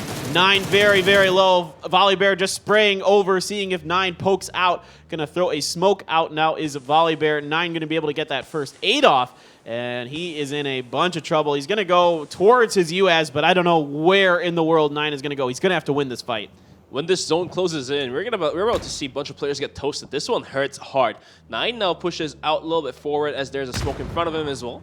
TSG in a world of trouble. They have to start moving, but 9 now doesn't want to let TSG pass out of this one. He hears the vehicles, but someone's, oh, it's going to be 911 peeking out. That'll be infantry out at 11th. Yeah, there you go. You don't see it too often, but there is infantry with a 0-point round. TSG doing a good job in a fight against them. Even having the low ground a bit was TSG, so they're able to win it. From here on out, though, TSG in a world of trouble, and you can see Soleil One Prince has been watching this, and they're going to pick up the knock onto Sean Dion. At this point, TSG might as well just pack it in because there's no way they're getting across the water. Volleybear downs to the blue. 911 is the final player. There's a boat, but when the circle closes in, obviously, there is no chance for this guy to go across the ocean. And looks like TSG is going to be out at 10th in the next couple seconds. He's going for the med kit, but I don't know, man. 4 a.m. now has came across, is shooting down towards La Vega. Pignon gets knocked out. Forever finds a nice knock onto Cali, back as a revenge. Sparrow down super low HP. I don't think the res is possible just yet. Sparrow is able to pop out the nade. That's going to go a little far away, I believe. Yeah, you can see there is Lou out there in the water trying to get through. Good grenade, good shooting from Sparrow, but it's Lou who comes up and over in time to save the day for 4 a.m., at least for now. Actually, nobody's really that close to them. These reses are possible if nobody gets really aggressive on top of them. There is 9-11 just throwing, adding to those Molly's thrown count numbers, just getting them all out of there, and he is going to go down. Triumphant Song Gaming does get 7th, so there's a placement point, as well as wiping infantry out of this lobby, so that's good for them. They're going to catch infantry a little bit with that progression. T1, though, has a chance to do something to really, really climb back towards infantry here if they can get something going. Now, Helen has been knocked. Here comes Adder, gonna go. Wow. There you go, Adder. Wait, line him up, knock him down. That's gonna be Yuri down, and he's gonna reload and go for the finish. He isn't quite able to see enough of Yuri's head. Somebody else is finishing off Yuri. It's gonna be Lil Ghost, actually. Adder on the side now. KJ trying to get an angle down on top of him. Rex needs to come over to get help, as he did get the res onto Helen. All right, the res was there, and now Rex is providing some support. T1 started to slowly crumble up the hill, and KJ might be in trouble. KJ is going to start to back off, find a rock for his own. Adder could be spotted out here. Adder, quite accurate, finds a headshot. That will be Sadie's out at 6th, and T1 has opened up the gate for themselves to go into the circle. This whole western side is completely clean for T1, and as you can see, there's a bit of elevation into this one as well, so they can easily outlook anyone down there. For example, Enta COC. Easy shots could be thrown, and Adder has the op to make things even worse. Yeah, that's really true. They have a really good chance at this. Entus as well has a good shot. Solely One Prince. Teams that made early rotations, Afrika as well, really paying dividends for them. COC swam across. They lost Nan, who was holding the line on the other continent side, but he's able to do enough to get COC, get his 3 teammates across successfully, and I'm pretty sure they picked up that level 3 gear along the way and that Mark 14. So that's big prize money for COC, and Adder's just looking out here, and there's actually really not much going on out there, big guy, as COC pretty well dug in towards the northern part of the circle. So in a circle like this, when it comes down to this end of military base, it's the teams have to make a choice. You cannot go in the middle. You either have to play super edge and start to slowly make your way in, or you have to just crash the dead center and take a compound. There is no way you have a chance of winning if you just kind of linger in the middle. You will get caught and you will get sandwiched between 2 teams. So right now, bunch of teams just playing edge. It's going to be a freaking T1 lingering at the edge, and the one in the center is going to be Entis. COC as well is going to be on the edge as well. Nobody's really willing to crash just yet. Lulu always spotted out T1. Helen's going to suffer from losing a couple tires from the vehicle, but he himself is going to be able to find a cover. Adder with the AWM spots out Lulu. That's good. The MK versus AWM. Who has the better edge? Well, who knows, because Juanita got onto the flank of Champion of Competition while all of this was going on. They got so tunnel visioned onto T1, they lost track of Solhewan Prince. Solhewan Prince is not afraid to get in your grill. They're good at keeping track of their kill feed. They're good at knowing when they have odd man situations, and they come up and over and pick off a free point from Champion of Competition. So it's just a 2 left for them. Adder taking another shot, not connecting with that one. Still plenty of ammo left in that AWM, and the level 3 gear completely healthy for Adder. 5 frag grenades and a molly. So utility out the wazoo for Adder. All right, the circle shifts right into Entis. This might be Entis' game. T1. They're going to start to get into the circle. Helen has a vehicle, so I don't know what their decision is going to be. I don't think there's a terrain. They might just even go towards COC and use that area, as that has a level of elevation cover as well. Juanita putting some nades out. That will stop COC from moving into his way, but Solheon Prince as well has to go into the circle. Helen spots out Lulu Always. Helen's on the open. Lulu Always is quite accurate with those spray downs, but Helen is able to prone down before he gets knocked out. How is he still alive right now? There's the return fire, and Lulu Always is going to get it. That grenade not good enough for Helen. A big spread here for T1. This is a little bit too much from them, I feel like. They bit off a little more than they could chew here. Now Adder is trying to get revenge onto Lulu Always. Lulu Always peeks out, tries to get Adder to take a shot. Adder not buying the bait just yet. Adder's a little impatient. He wants to shoot, but Lulu Always is not giving him the chance just yet. Rex is prone by Afrika in the meantime. If I'm Rex, wow. I'm not doing anything until I have to. There he has to, because Ansia came up over the side. He gets a point. Running away from the return fire, but there is members of Afrika all around him. EJ had in fact come up behind him. That's going to allow Shadow to get into Rex, and Rex is going to go down here rather quickly. So it's going to be up to Adder for T1 once again as their last remaining player. But he does have an AWM and a big dream. And things could be changed as Lulu always is going to be shooting with the MK 32-27. Half HP gone for Adder. Now Adder has found a little tree to work with. He's still inside a circle, but little does he know EJ might be coming from the other side. Lulu always repositioning himself to find an angle, but looks like that won't be possible just yet. He could even be spotted out by Shadow from far away. So these two teams just etching off of each other right now. And as there's 12 players alive in the game, 47 seconds away from seeing the next phase is going to be the circle. I feel like Lulu always is just wanting to outduel Adder here. This is almost like just pride at this point for Lulu always. I really think he wants to. They both have level 3 gear. They both have a shot, and actually Adder's level 3 gear is still fully healthy. So those shots that have been landing on him have been hitting hands and other things, and now Indigo's going to get him finally. Nowhere left to run for Adder. Lulu always going to QQ a little bit. He's probably wanting to pick up that point, but it is going to be Entis with their solid center circle position, finishing T1's round. But T1 edges very, very close to Infantry, only 2 points behind them, it looks like, when this is all said and done. All right, the next circle in just a couple seconds will be seen. It's going to shift right onto Entis, and Solion Prince has to move in, and this one might be Entis' game as set and written. Well, Entis is, they made the first rotation. They were the first ones to come here. They were ready for it, and they're gonna get a very, very nice circle because of it. Now, Solion Prince, do not count them out. They are so dangerous in any team fight, especially if it's an even team fight. Kale gonna find a Lulu always. Champion of competition out in fourth. Good job by champion of competition here. Swimming across the channel to come through with that fourth place finish. No easy feat at all. And now it is 3 Korea teams left in this round. I feel like Solion Prince may have to use their smokes and close in towards Entis. I don't think they have any vehicles, and they have to just hope that Afrika comes from behind of Entis rather than shooting at them. It might be the only chance. Solion Prince does have 2 vehicles. Yes, they do have 2 vehicles, and this might be a send coming through. Send it. Full send. I would love to see it. Solion Prince is a team that will do that. They are not afraid.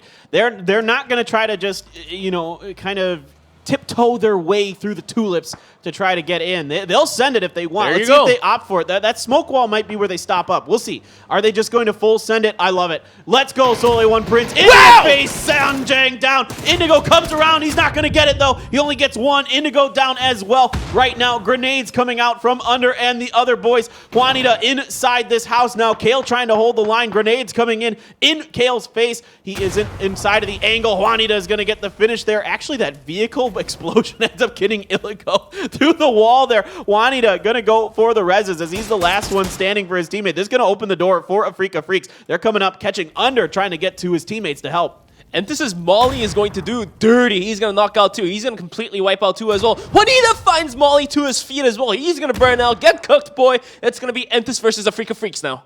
Okay, I like that Solion Prince tried it. I think it's actually their best option in that particular situation. Plays to their strengths as well. Poor OGN might suffer because of this. Kale is knocked. Afrika knocking on the door now. Grenades up and over for... That on the antenna?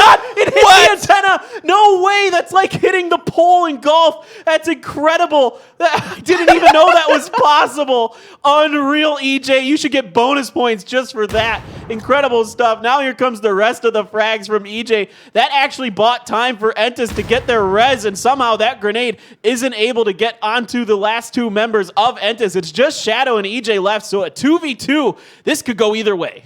This one is hard for Entis. The circle has no chance. The center is on towards Afrika, I believe. So under, he's trying to toss out a couple nades here and there to push EJ off the guard. But right now, Afrika has a really nice setup to hold onto their position. And now, Entis, they realize the circle is not in their favor. He's going to be smoking out EJ, trying to find an angle to push. That nade's going to talk EJ off for half HP. Under is a second one as well. Is that going to do the job? Yes, he does. And now Entis is going to be favored with the man advantage. This is a huge situation now. Shadow tries to catch Kale jumping, isn't really able to do much. Under moves up to the top of the house. Really nice reposition here from Under. If that Molly can get to Shadow, that's going to be a big deal. It's going to force Shadow out. Not able to get there. So Shadow able to hold for now. Comes around the corner. Under gets a few damage in. That's going to force Shadow to heal. Now Under going to try maybe for another Molly. No, I think he realizes he doesn't quite have enough distance. I don't think that's good. Wow. Am I wrong? I'm just totally. Yeah. Okay. I'm Okay. right. I don't think this has enough distance. That first one looked like it was even closer, and indeed, not quite good enough to get to Shadow. Shadow's going to hold for now. Still plenty of time here for Shadow to work with, but all he has is a tree, and leaving that tree is going to be challenging. Is there the clutch in Shadow's blood, is my question. When it comes down to a 1 versus 2 with just a single tree in front of you, things do get quite nasty. He does have an SLR, but that's only going to be a 3x scope. Under goes up the house as well, and he's going to be spotting out. He has another nade. Is that going to land? That could that might be able to bounce right on the ground and land. Okay, that's going to be in the front. So Shadow's going to be lucky. There's a chance. Oh my goodness. Shadow almost knocks Under. This grenade could be good. Wow. Right into Shadow. Finally Under finds the distance with that arm. Up and over. Finishes the job. And OG and Entis is going to take it. Game number 2 on the day. That early rotation across the Eastern Bridge pays off big time. They're able to hold fast against a big push from Soleil Prince. What a fantastic, exciting finish we had in that game. Soleil Prince almost had it, but the Molly destroyed their dream. And it came down to Afrika versus OG and Entis. Shadow almost landed the spray down, but the level 3 gear, I believe, onto Under was too good, too bad. Down goes Shadow with the nade. Even Kobe finishes the game, and Entis finally takes a win under their belt. Yeah, it was just a matter of finding those frags. And it was really smart by Under to go down into the house and just scavenge all those dead bodies for those frags. I bet he got a call out from one of his teammates, potentially Indigo or somebody, being like, yo, dude, there's frags in my dead body. Go grab them. The mollies aren't going to get there, but those frags can bounce and get there if you get them, if you get enough of get enough distance underneath it. And proving that Under has the Uncle Rico arm, he's able to get it there far enough to land on top of Shadow. And who else? If you guys have been fans of international PUBG for a long time, and I hope you have, Shadow is always the last player for Afrika. Always, always, always. It is the story as old as time. Somehow, some way, Shadow is able to sneak things out for Afrika. It's only 8 points in the end, but those 6 placement points, very big for Afrika towards the bottom of the standings right now. Entis is going to be sitting at 20 points with 10 kills, 10 placement points. T1 still chasing, and Infantry has a big fat 0, so this might be T1 being able to come up top of Infantry anytime soon. But guys, we're going to take a quick break and come back with Miramar, with 2 more games of Miramar, so stick around.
man. That was actually so Oh, no! close there. Old Pat Pat Caps with the tier 3 helmet.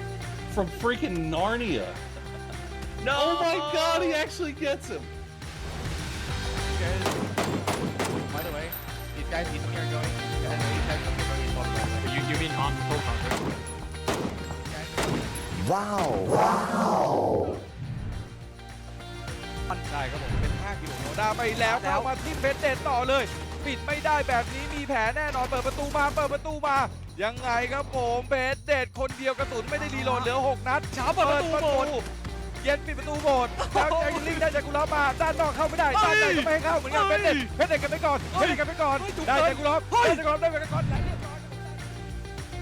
地势并不是很好，119是一个人趴在了树后等待机会啊，等一波伏击啊，他们就觉得先把3S 这边又爆人，全是把握，小心1打3，再来一个一传4。可惜反弹到他是周围。是哇，等下这个防区同样的画面有一点déjà vu，不过这一次的结局完全不一样，茂野一扛多180。Yeah, I mean, well, they still have a chance, but there's a lot of teams around that can actually steal them. But the Molotov teams around that can actually.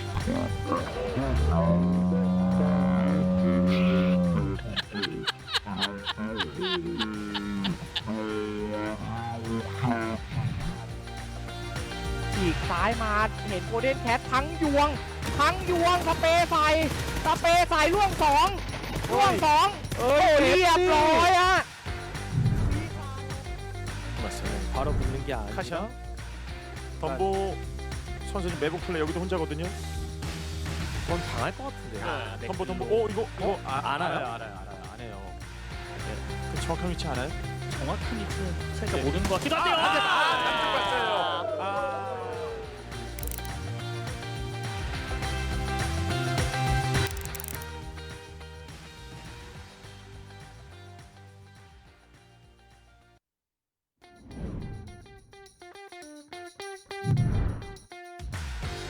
Frogman vai tentando meter bala então no Timer, o gás taca. O Frogman tá no carro, meu Deus, o que você vai fazer? Frogman! Get into the back, TSM, on point, on time. The Dream Breakers, but my word, that is here. 1, 2, thank you.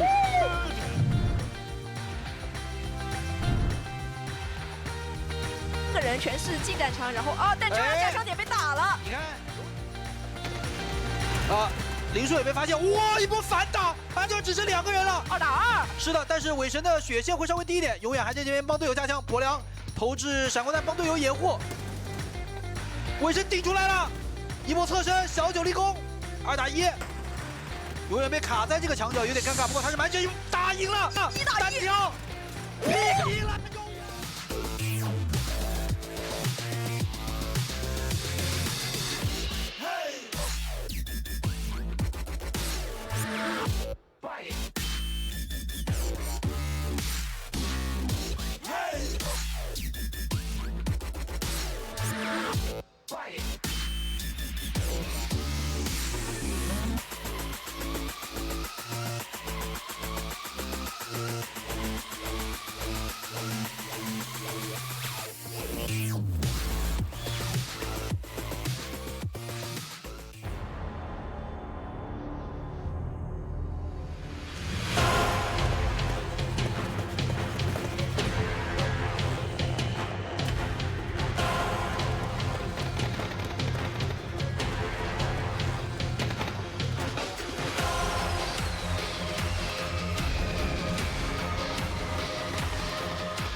The circles are wild here at the PUBG Continental Series 2 Asia. So buckle up. Apparently today is going to be one of those days with some crazy ones. Paper Thin and Bench here, and my coffee powers have been summoned. I am trying to bring all the energy I can to give you guys some more nutty circles, but we're going over to Miramar now, so who knows if those crazy things can still happen. We're not sure, Bench.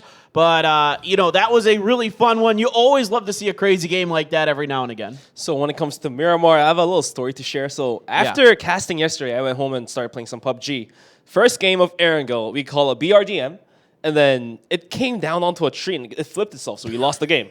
And then the second game, we were like, okay, we're done at Erangel. Like, this stupidity is killing us. And then we move over to Miramar, have a pretty good game. We're still 4 alive almost by the final circle. And then it shifts to the island. The small island, right? The small island. You showed me this. The really small island. So there's those 3 islands shifted to the small one. And that's never easy. That's never and then easy. we lost that one too, and I had to turn off PUBG because I got quite pissed. And then what I'm trying to go with is whatever happened to me, I hope it happens to the players as well. See, those are the games I live for. Those are the ones that absolutely just make me want to keep playing. So your pick'em challenges right now, still 4 AM in Infantry, but T1, don't count them out. They are just behind Infantry right now. Only 2 points behind them if my math was correct. And Tianba and SMG. So the Chinese team's leading the way, but T1, the hope for Korea right now to come through and potentially get a victory. And with that nice little round they had, now I think they could have played that a little bit better and probably come through that, maybe even in a Afrika spot had they worked that position a little better. And had they survived that bridge camp. I like the idea of the bridge camp, but I don't like where Adder and Helen are in that situation over in that compound. It's actually really hard to see a lot of the bridge from that compound. You can see, like, if people are over on the eastern side of that bridge, you can see those people, but covering your teammates is quite difficult. So I believe T1 won the bridge camp, but in the end, they weren't able to cover up as fast as possible, and Sadie's was able to come on top of that and take advantage of it. So that's the reason why T1 failed to deliver, I believe. Only 2 were up by the next circle, and then Adder was the final member alive, and he got knocked out clean. So, yeah, T1 failed, but still, they had the kill points in their backpack, so that's something for T1 at least. Yeah, and then they fanned out really, really wide on the western edge. They sent Helen way out and then Rex way out, and I think, you know, I get you're hedging your bets a bit here, but I think there's maybe a different option there available. Maybe stick together a little bit more. In the end of the day, it wasn't that bad. They still got a ton of points. They got 10 kills. So you can't complain too much. They picked up a ton of kills that way. So I can't really critique them too much. In that respect, they really did take advantage of it. I think they maybe assumed it was going to be a little harder on their side of the circle. I think they assumed it was going to be more difficult for them to get in, but it turned out no one went that far over. No one was able to get there, really. Everybody got kind of holed up on the eastern side of everything just because of how everyone was moving and rotating and that kind of thing. But will Miramar give us some kind of crazy circle? Miramar is even worse if you get crazy circles in some ways because they are very, very difficult to overcome. Crazy circles on Erangel, most of the teams made it. It was just kind of TSG and Infantry who got left to fight each other for some extra points and then got stuck. Just about everybody else kind of made it in one fashion or another, except Element 36 didn't really cross successfully either. They kind of got blown up as soon as they made it. But again, for the most part, the teams had some way or another, but this does open the door for T1. It gives them a big opportunity here, Bench. All right, we're going to be looking at the faces of our beautiful and lovely players. Entus, they weren't the last match's winners, and Under single-handedly doing those dirty nades to Shadow. No Kobe happening was the win factor for Entus, and looks like they seem quite happy with the win, although we don't see too much smile on the face. I know inside their hearts, they're happy. Oh, yeah. They're very, very content. This is going to put them, I believe, up to 4th place, if I'm not mistaken, which is a comfortable position. EJ looks so stoned. Oh my God. He's just like, He oh lost. boy. He's lost. Oh, I know. You can see Shadow's got a big smile on him and Roa got a big smile on their face, and now EJ's kind of regrouping here. And there was a good opportunity there for the Freaks, and I think they're kind of, you know, re-going through that one in their mind and watching what happened. And I think EJ had a really good idea, but there's just so much utility available for OGN in that situation because they won that send from Seoul A1 Prince. So all of a sudden, they've got all of these throwables in their hands, and you saw it. Under got the last 2 kills onto Afrika with frag grenades. So big moment for him, big moment to show you why those frags, even in their nerf state, still very powerful, still very useful. As we are on Miramar now, it is the sandy dunes.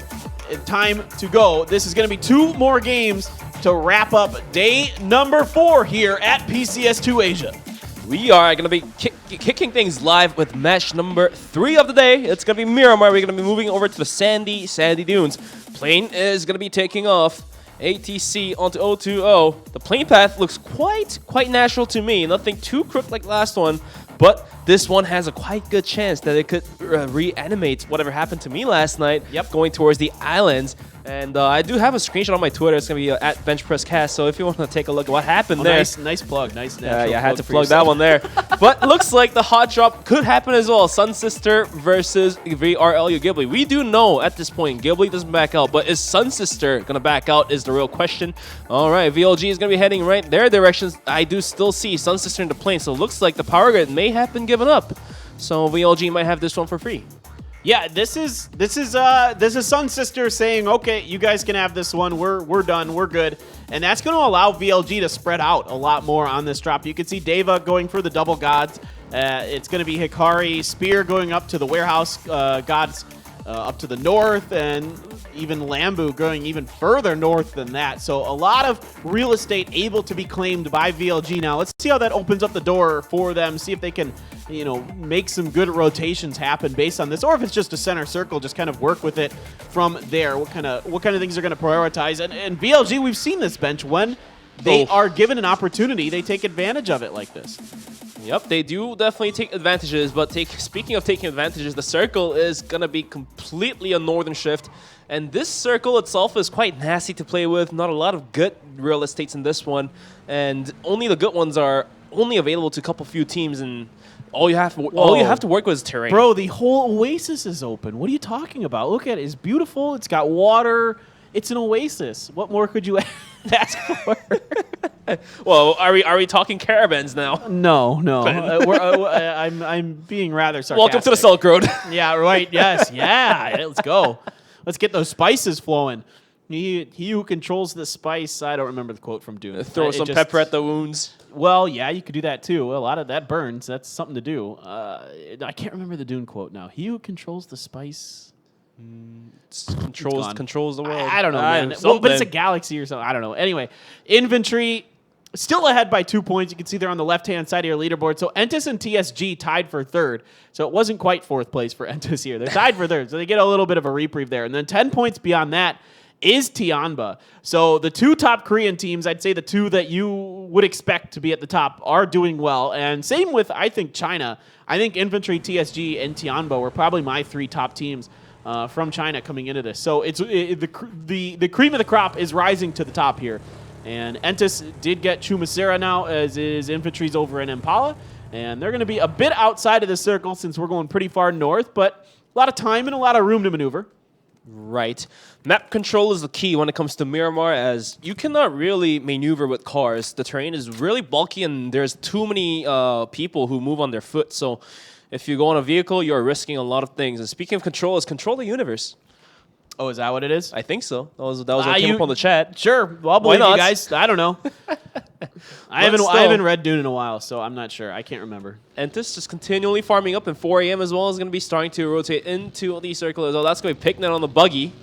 And right now, things are very quiet. No hot drops this time around, so on another episode of Dragon Ball Z. This one's going to be Goku just cooking some food. Right now, not much going on this particular episode, and no even power-ups really feeling like that they're going to happen. Pignon is here. Doan up above.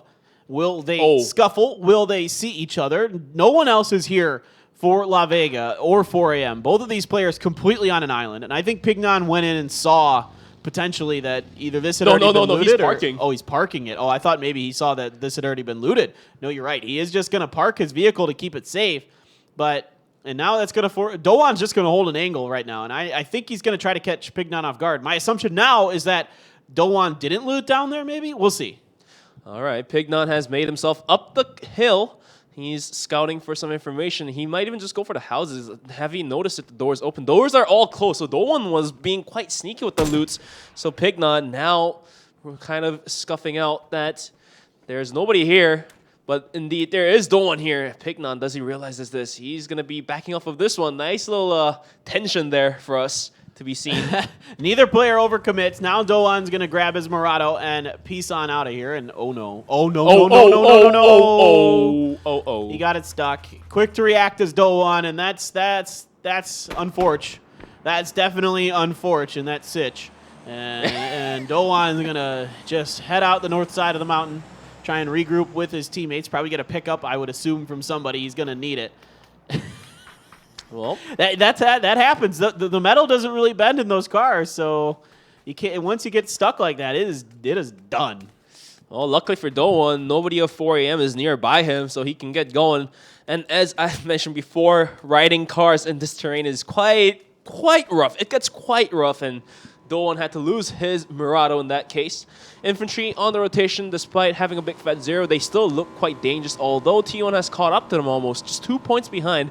And this game might be the signal for different teams to may even try for T1. And now Kim Goni's going to knock out COC. That's going to be down and done. Nice little trap by Solheimon Prince. So this location is quite famous for the traps. We've seen VSG set up traps here in the Korean qualifiers as well.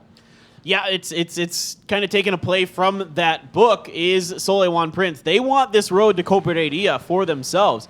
So they opt to camp it, and they get a kill for it. Star-Lord, T1, they are all alone coming out of Los Leones. There's really no one else anywhere near them. Nobody's even in Hacienda. People are way past that. So they're going to have a bit of room to maneuver, and we'll see how they play off of that. You can see they're kind of letting Rex scout a bit as they send it forward. Star-Lord gets up on the hill, gets the go, and he's like, all right, buddy, well, I'm going ahead, as Adder is also leading the way for them. Tianba making a very long eastern rotation, as they are wont to do. We see that all the time from them. This time they're going to go on the road. No, so far, infantry hasn't set up any traps, so they're a little more comfortable to drive along the road this time around instead of along the the beach and the terrain. But you never know. Infantry could be setting up shop right outside of Cruz de Valle, and that could be Tiamba getting caught on the driving. Entis as well is going to be starting to rotate as well, and it's going to be a long rotation. They might go super west and take the main roads there, even wrap around towards the blue. That might be the decision here. It looks like Entis is going to be wrapping around to the complete western edge, and looks like that decision is going to be valid, as there's still about 2 or 3 teams at the edge of the circle. So I think they want to just omit El Pozo from the process. This could be too risky if there's somebody in Pozo.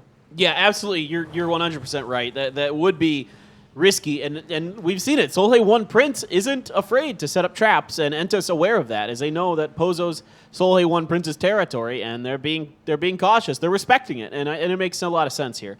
As the first circle closing in, and for the first time, I think, basically all tournament bench, I feel like we have some time to breathe in the beginning of a game and actually just dissect what's going on and just kind of see what's happening. TSG with a late rotation. It's been crazy, dude. Most of these games have hot drops. This is the first time from the whole tournament that we actually have some room to breathe in, I feel like. So thank God we're able to do this 911 on a road show with a motorbike.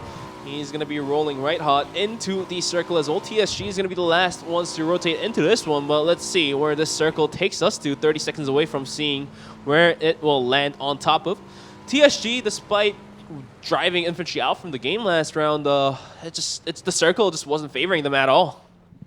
Yeah, no, I mean, there's just nothing they could do. They get caught on not a literal island, but a proverbial one with infantry, and they made the right decision going for the fight and getting whatever points they could out of it. They ended up getting 7th place and a placement point out of it as well. So at the end of the day, that wasn't the end of the world for TSG. Where is this circle going to go? Oh my God. Let's go. The hard shifts continue. Ladies and gentlemen, I haven't had enough coffee, I guess. I got to keep it going. I'm starting to get some shaky hands here, because these are some wild circles. La Carrera circle is quite nasty. If you go into the city, you have no way of coming out as there's too many of elevation and terrain around it. At the same time, even if you kind of take the mountain, there's still too many angles you have to defend yourself from. And this one will get quite interesting. This one will be the juice, the honey, and the gold. Sadie's now pulls up towards Solio Prince. Yuri down super low. Kim Goni puts more bullets in. Yukil runs Kim Goni over. Guys, we are going to be broom again right into Solio Prince. Raining down super low. He's going to have to fall back and heal back up, but Sadie's is complete control of this current compound right now. KJ knocks on Raining to add things worse. They're going to be throwing pepper at the wounds right now. The reinforcements are late from Solio Prince. I see this all the time in this compound where people think they can hold it and they can't. These top two buildings are actually pretty exposed, pretty easy to breach, and then if you're trying to, maintain cover from the back, it's hard to do. The hill makes it hard to get good angles, and the buildings themselves with the fences and everything, there just aren't a lot of sight lines to cover your teammates. So Solio Prince looks like they're really going to lose too early, and it's going to be Maxora trying to hold the line, trying to see if he can get the angle as Sadie's comes across. There is some shots ringing out in the background. Oof. A lot of teams dusting it up right now. You can see all of them getting into it. Maxora doesn't end up getting that knock. Neva goes down. Maxora with 2 knocks. On to Sadie's. 3 down now for Sadie's as they are falling apart to the hands of the remnants of Solio Prince. They do pick up 2, but at what cost? At cost of losing 3, and Zach is the final member alive for Sadie's, and he's willing to back out. Now champions competition, realizing that players have went down, are going to be pulling up. Lulu always down super low. Zach finds a clean spray down. I don't think the flush is possible. There you go. Zach will find the mini and take the flush onto COC. The rest of COC now well aware that these two teams are still fighting. Might even just think about backing out of this one. Looks like XS has set up shop on the compound at the right across the road. Yeah, that move is leaving me scratching my head just a bit. There's still 3 players over here, Lulu always. It's still a bit tricky. I know you guys want to get more center circle if you can, but sending 1 there might have been a little much, a little bit of an over-aggression. Poly for Sun Sisters. Looks like Element 36 is rolling up next to them. Looks like they might have lost him. T1 still working the southern side. They're just kind of edging in. Everyone else is going so hard center. This is just opening the door for T1 to just kind of move along, hit these high ground spots, get a bunch of information, and then be able to move in from there. Nobody's even set up shop in Cobradia because of exactly what you were talking about earlier, Bench. It is a death trap trying to come out of there. Speaking of death trap, Savior is going to run over Lockslot for a death trap. They are lucky that nobody's around them right now as they have the full southern circle for themselves, and they should be able to take the res back onto it, but you shouldn't be making these mistakes. GEX Ace, you came out of the qualifiers, and it's your time to shine. You're about to show the world that you're capable of doing something, but you're showing right now is that you're capable of running your teammates over, which is not good. Well, it happens to the best of us. It's been a struggle for them for sure. I mean, the bottom 4 teams here are all Japan and Chinese Type A, so it's been a very rough go for them. And Shandian and Boliang, they're not super. Oh, that's a great angle for Shandian. He's only connecting a couple shots though. Really not able to do much with that. He had a good chance there to maybe get that knock. That wasn't a very fast moving motorcycle. It was completely exposed to him. Sprays in desperation. Click, click, but no connections. And Boliang now, I'm not exactly. Is he just looking? Okay, he's just scoping down, seeing what's over on the other side. Not much going on over there. Infantry's going to find the eastern edge of the circle. In the meantime, Crazy Sam knocks out and flushes Hikari. So VLG loses their top fragger in the meantime. And that's going to be a replay from Maxora. He's going to find the clean headshot. Looks like, wow, good spray down. Finds one. And he is able to connect the second one as well. This guy, third one as well. Oh, last bullet. What a spray transfer. Oof. Oof. Maxora. You madman. He is an incredible player, showing us why right there. Now he's got an SKS in hand, looking at some members of Sun Sister, 4AM and TSG, hanging out on the southeastern side. This is to the south of infantry. You can see them just to the top of your screen there. Entis has found their way into the circle, but they have also found Lurena from Tianba, as Under is up front for Entis this go-around. He's the solo for Entis. He's got to be super careful. Gets out into that vehicle. Gonna find the spray. He had no clue anyone was in this compound with him. He is going to find death for that. A little bit of an overreach, I'd say, from Entis. They're trying to, claim as much ground as they can, but in this situation, it was a bit over-eager there for the Entis boys. That was a little bit too stretched, and Lurena didn't even need the backup from his teammates, although Tianbo was fully sending it into Under. So Under was dead. to his rights, either way, left or right. So that's going to be Entis losing a member, and that's the code on the screen, guys. Type that into the client, and you can claim some prizes. And right now, 4 a.m. on the rotation. Looks like they're going to be setting up shop by the compound outside of the warehouse, and there's a player on top of the hills as well. All right, that's going to be 4 a.m. doing their 4 a.m. things. Looks like they are not really willing to go into the center circle, so they're going to be chilling around the edge, which what they typically do. It's just going to be really hard for them to get center circle. There's a lot of teams already posted up on the mountain that have the ability to see what 4AM is doing and put shots down onto them. Element 36 infantry, you can see, already taking advantage of that fact. And now there's TSG in the wear. That is no problem at all for Volibear. And Zhao Yang now trying to get Lu. Oh my goodness. Wow. Poor Lu takes a headshot. He is in a world of trouble. Going to have to hold up behind that hill potentially to... 4 a.m. picked apart piece by piece. TSG infantry doing work, dismantling 4 a.m. here.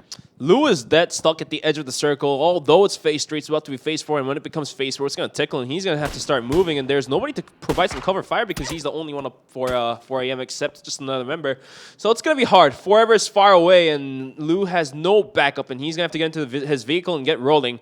In the meantime, infantry still shooting, has found Lu on the rotation. Clean headshot from 9, but won't be a knock just yet. Can infantry blow up the vehicle is my question. Look at how north this circle is going. Hard shift again, right into Afrika's hands. Now, Afrika has to group up as a 4. They have to right now. You can't get away with a 2-2. There's too many teams still alive. There's not enough real estate inside of this circle to make it happen. Now a lot of members of infantry falling to TSG on the hillside. This is surprising. TSG on the low ground out-dueling infantry in spectacular fashion. Sun Sister doing a good job against VLG's spear. Down now Lambu trying to see if he can regroup and get something going. Longsker lines it up, knocks him down. Volibear, he is out on the road. That is surely going to be a point going into Longsker's hands. Indeed, infantry making something out of this. Are they going to be able to get 9 up? Because TSG climbing the hill. Longsker, all he needed was 2 shots, and now still moving in the gunfire, sends it towards Tiamba's way. Lorena finds 1 knock, but Z9Max gets knocked out as a return, and it became a 3 versus 3 as SMG is still looking to climb this territory. Lorena has jumped out from the tower. He might have a good angle onto any of the players on the outside angle. M200 has came in with the vehicle to provide some support. Linshin as well, now fully sending it in to provide some cover as well. Yeah, I like this angle from our observers showing us how Lin Shun's going to approach his teammates to try to get some help. We know Lorena has great position up in the bell tower. He can see so much from up here. And the U-shaped building on the side is where Mad 98 is. Lorena's going to blow the door open. He could just... He might have been able to shoot that open first, then maybe throw a grenade in there. But there's somebody coming up the stairs. It's a full send. He tries to jump over. Isn't able to get enough to get a knock. So a good push there by Baole and the other member. It's Lanren from SMG. And now it's up to M200 and Lin Shun to regroup here and try to win this fight. M200 cooks a nade, throws it, but that's going to be a miss. That miss might actually do some damage as SMG has came down the stairs, but that nade completely done. Lin Shun now on the push. Does this guy have the bullets to do? Lilgos put some bullets in. He gets spotted out because he had to turn his attention away towards the bullets COC has through. So Lin Shun gets caught off guard as SMG picks up yet another kill to themselves. Yeah, if SMG can put up some big points, they're going to give themselves a really nice day regardless of what happens in game number 4. Winning game number 1 with some big kill numbers on top of it, they could absolutely put up another huge round going forward. Now M200 is just throwing everything he can down the stairs. These stairs hard to push, but with the amount of throwables available and the way mollies work, it's gotten easier to get players, kind of dug out of this position as we see from time to time. There's still a bit of the Oasis inside of the circle. See, you laughed at me earlier when I said the Oasis was a nice spot. La Vega has the... You had to throw it in there, huh? Yeah, I did. I got to get him where I can, man. As La Vega does have a nice spread out to block infantry from coming off of the mountain through the Oasis to get in. They have a really nice lineup set up inside of there. Let's see if they can hold that down and wreck another round for infantry and keep things alive for these other teams. as Tianba's M200 continues to just throw everything in the kitchen sink down the stairs, but now he's pretty much out of those utilities. Let's see what happens to him going forward. Bolian gets knocked up by Zenith, so La Vega has a pretty good hold on to this, but Infantry trying to get a foothold into this one as well. In the meantime, bunch of bullets flying across. That's going to be VLG knocking out 911. TSG getting shattered apart. Selheon Prince is going to be joining into the fight as well. Now, the circle is going to be a shift towards Afrika. So Afrika, nice little choice to join up the forces, and will be benefiting them. Sun still moving the gunfire is going to be sending it towards Tiamba. Full force. M200 couldn't hold it down, and that will be Tiamba out. Yeah, it was just... M200 just spamming a lot of his utility in really quick succession there. He had plenty of time. He could have been a lot more patient with it, but in the end of the day, it does open the door there for SMG, and they're able to do a very nice job busting that compound that Tianba had at that church. Those churches are really tough to push, so a really nice job there by SMG. Longskir's eating a lot of blue. Is he going to get that first aid off just in time?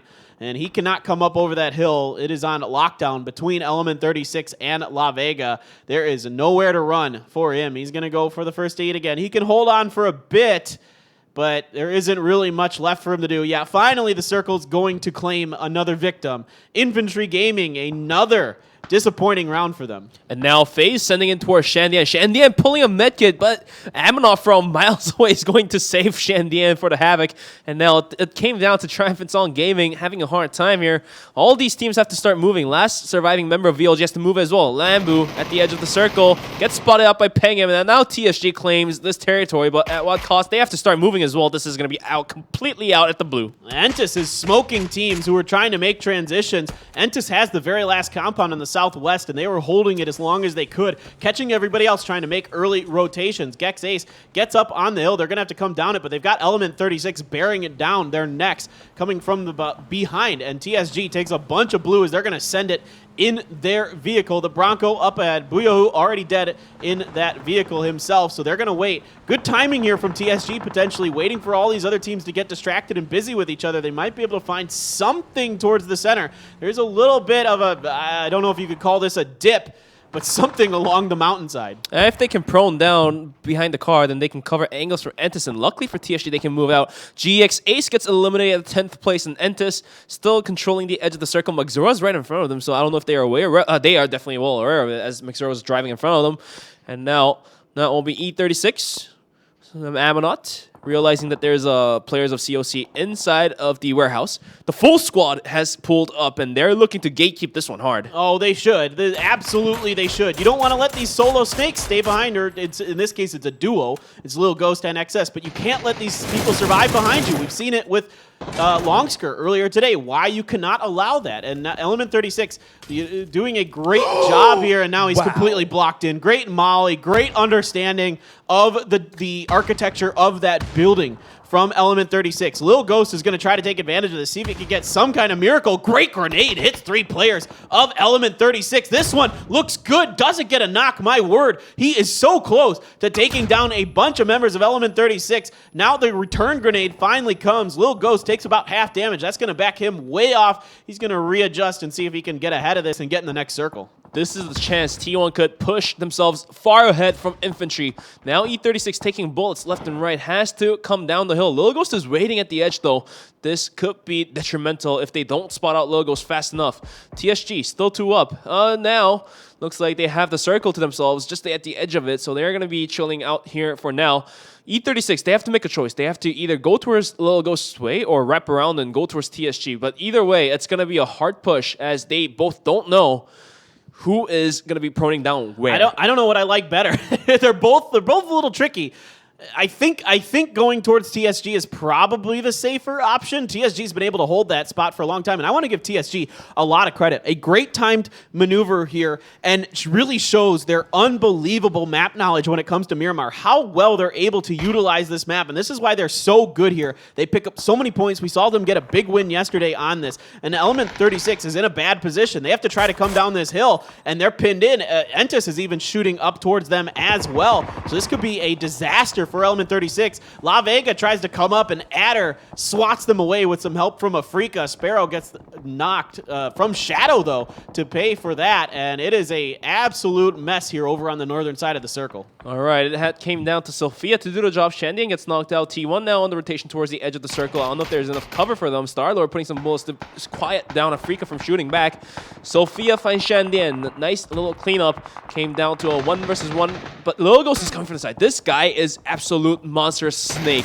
I'll say this is the play that we want to see from Logos. He's so good at this. He is so good at these timings. Finding the backside of teams, picking up extra points for his team. I mean, I want to know how many points this guy has by himself. Him and Lulu are absolutely insane at these late game situations, at snaking stuff out, avoiding death by the slimmest of margins. They have an uncanny ability to do this, and this is what has propelled COC to the big stage.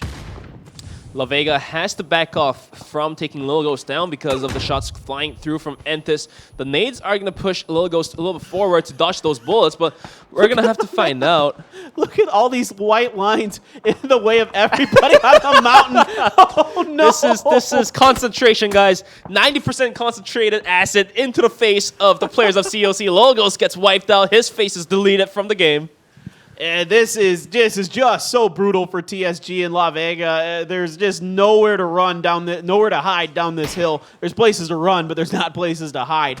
Afrika has free reign on the side of this hill, and even worse, T1 can see a lot of this as well. So there just isn't a lot you can do. There's no vehicles up here. You're basically, I don't know if there's any hope for La Vega or the last member of TSG, Pang. If I'm La Vega, I guess I just go for Pang, try to get a point, and then maybe just eat some blue and get ready for the final game of the day. Entis in a clown car gets off at the edge of the circle. They're going to be tossing out the smokes, but T1 can easily wrap around and find clean angles onto Entis, so that could be quite dangerous. La Vega and Pengam, they're going to be running on a no man's land. Pengam finds one, sprays down the second one, but wasn't able to connect it. Doan has to run now, down 31 HP. He has a couple smokes. Is he going to go for the res, though? He's got time.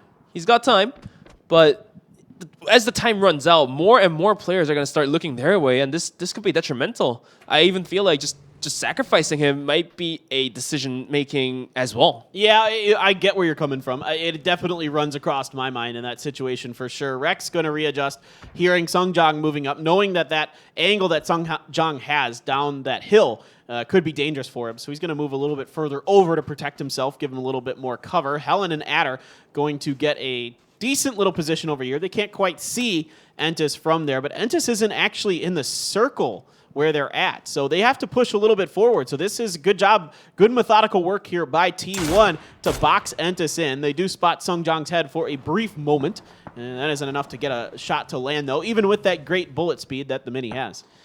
I have a dream. That Entis runs just to the left shack, and T1 hot pushes full, sends it to the right shack, and Afrika gets destroyed. I'm imagining if that happens. It could. Afrika's actually in trouble in a way if they have to turn their attention to their backs and La Vega's still up on this hill.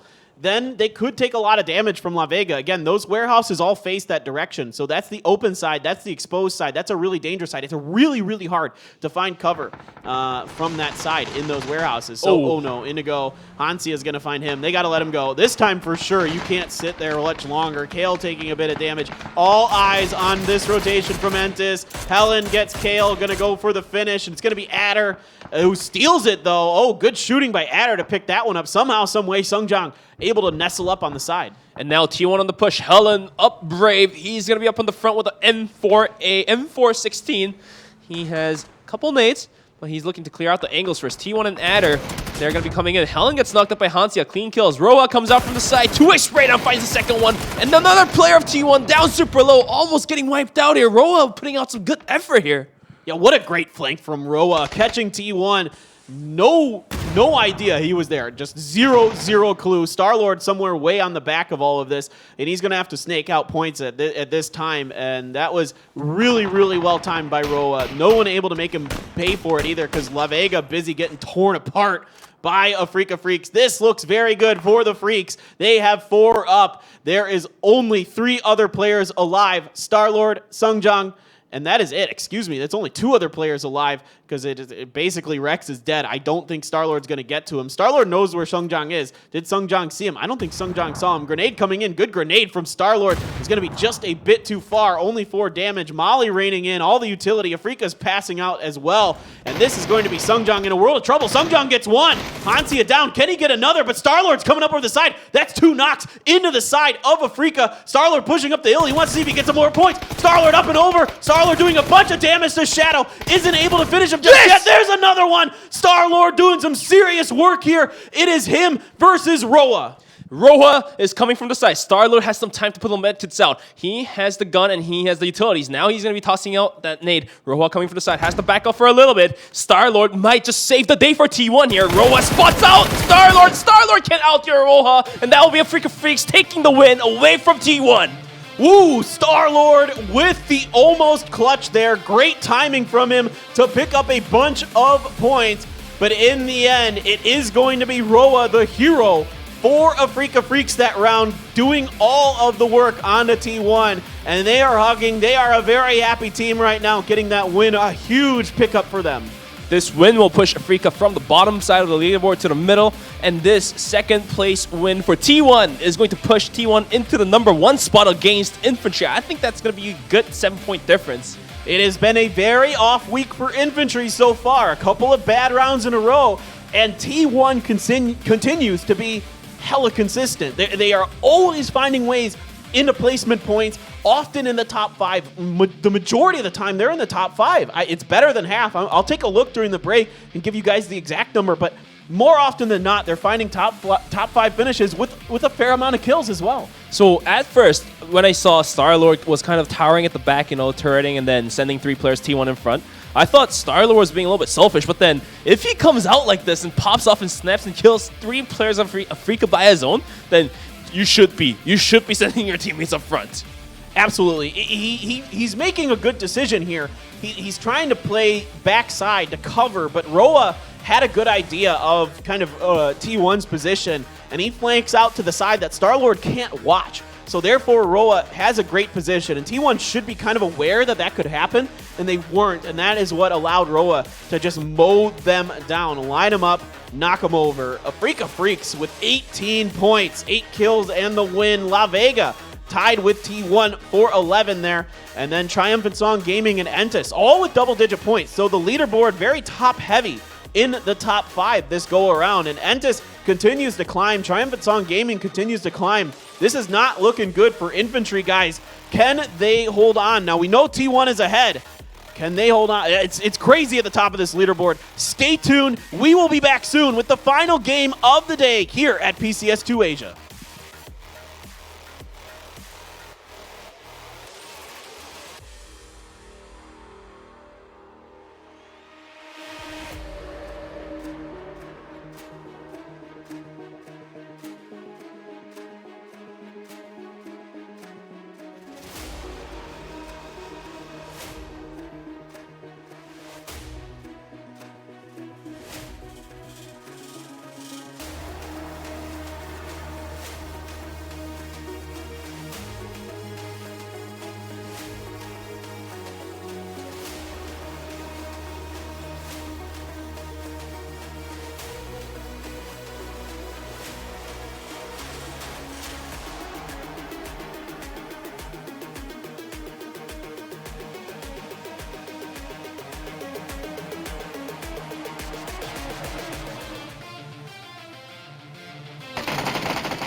In the middle of the field, running open. On this Guys, hay bale. Yeah. Behind the hay bale.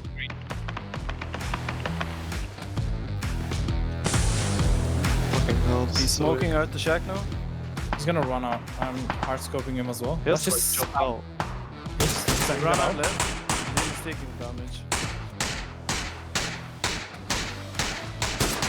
Almost knocked that guy on the bale. He's on green. Hit twice with us. Where are these close guys? They're just on the people. We can take this slow. We don't have to like insta push it. Let's kill the south guy first. He's right, middle smoke. Right smoke.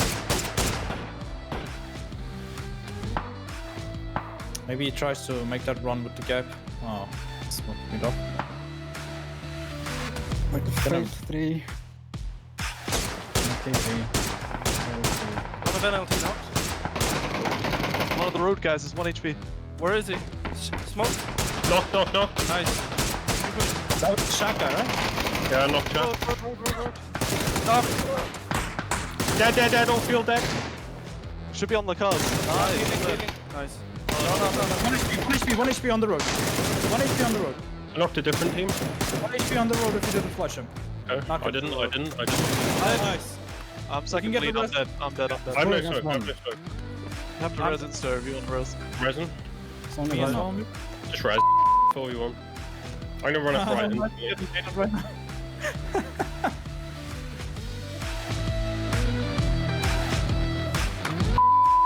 Go under the road. Go under the road and stuff.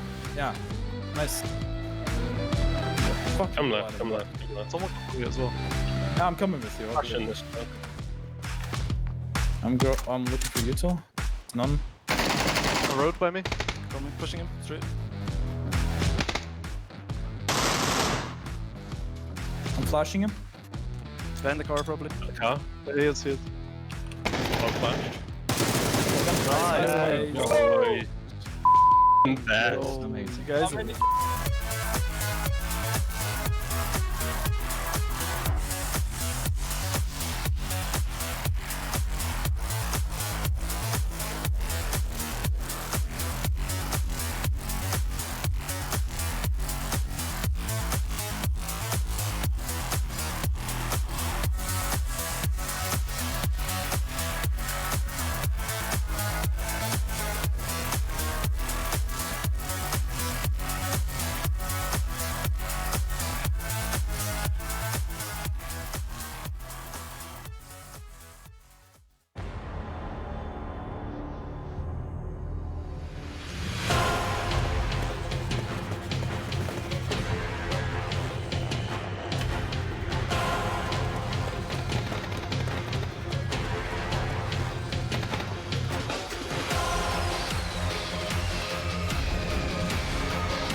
Welcome back to PCS2 Asia. We have a new team at the top of the leaderboard.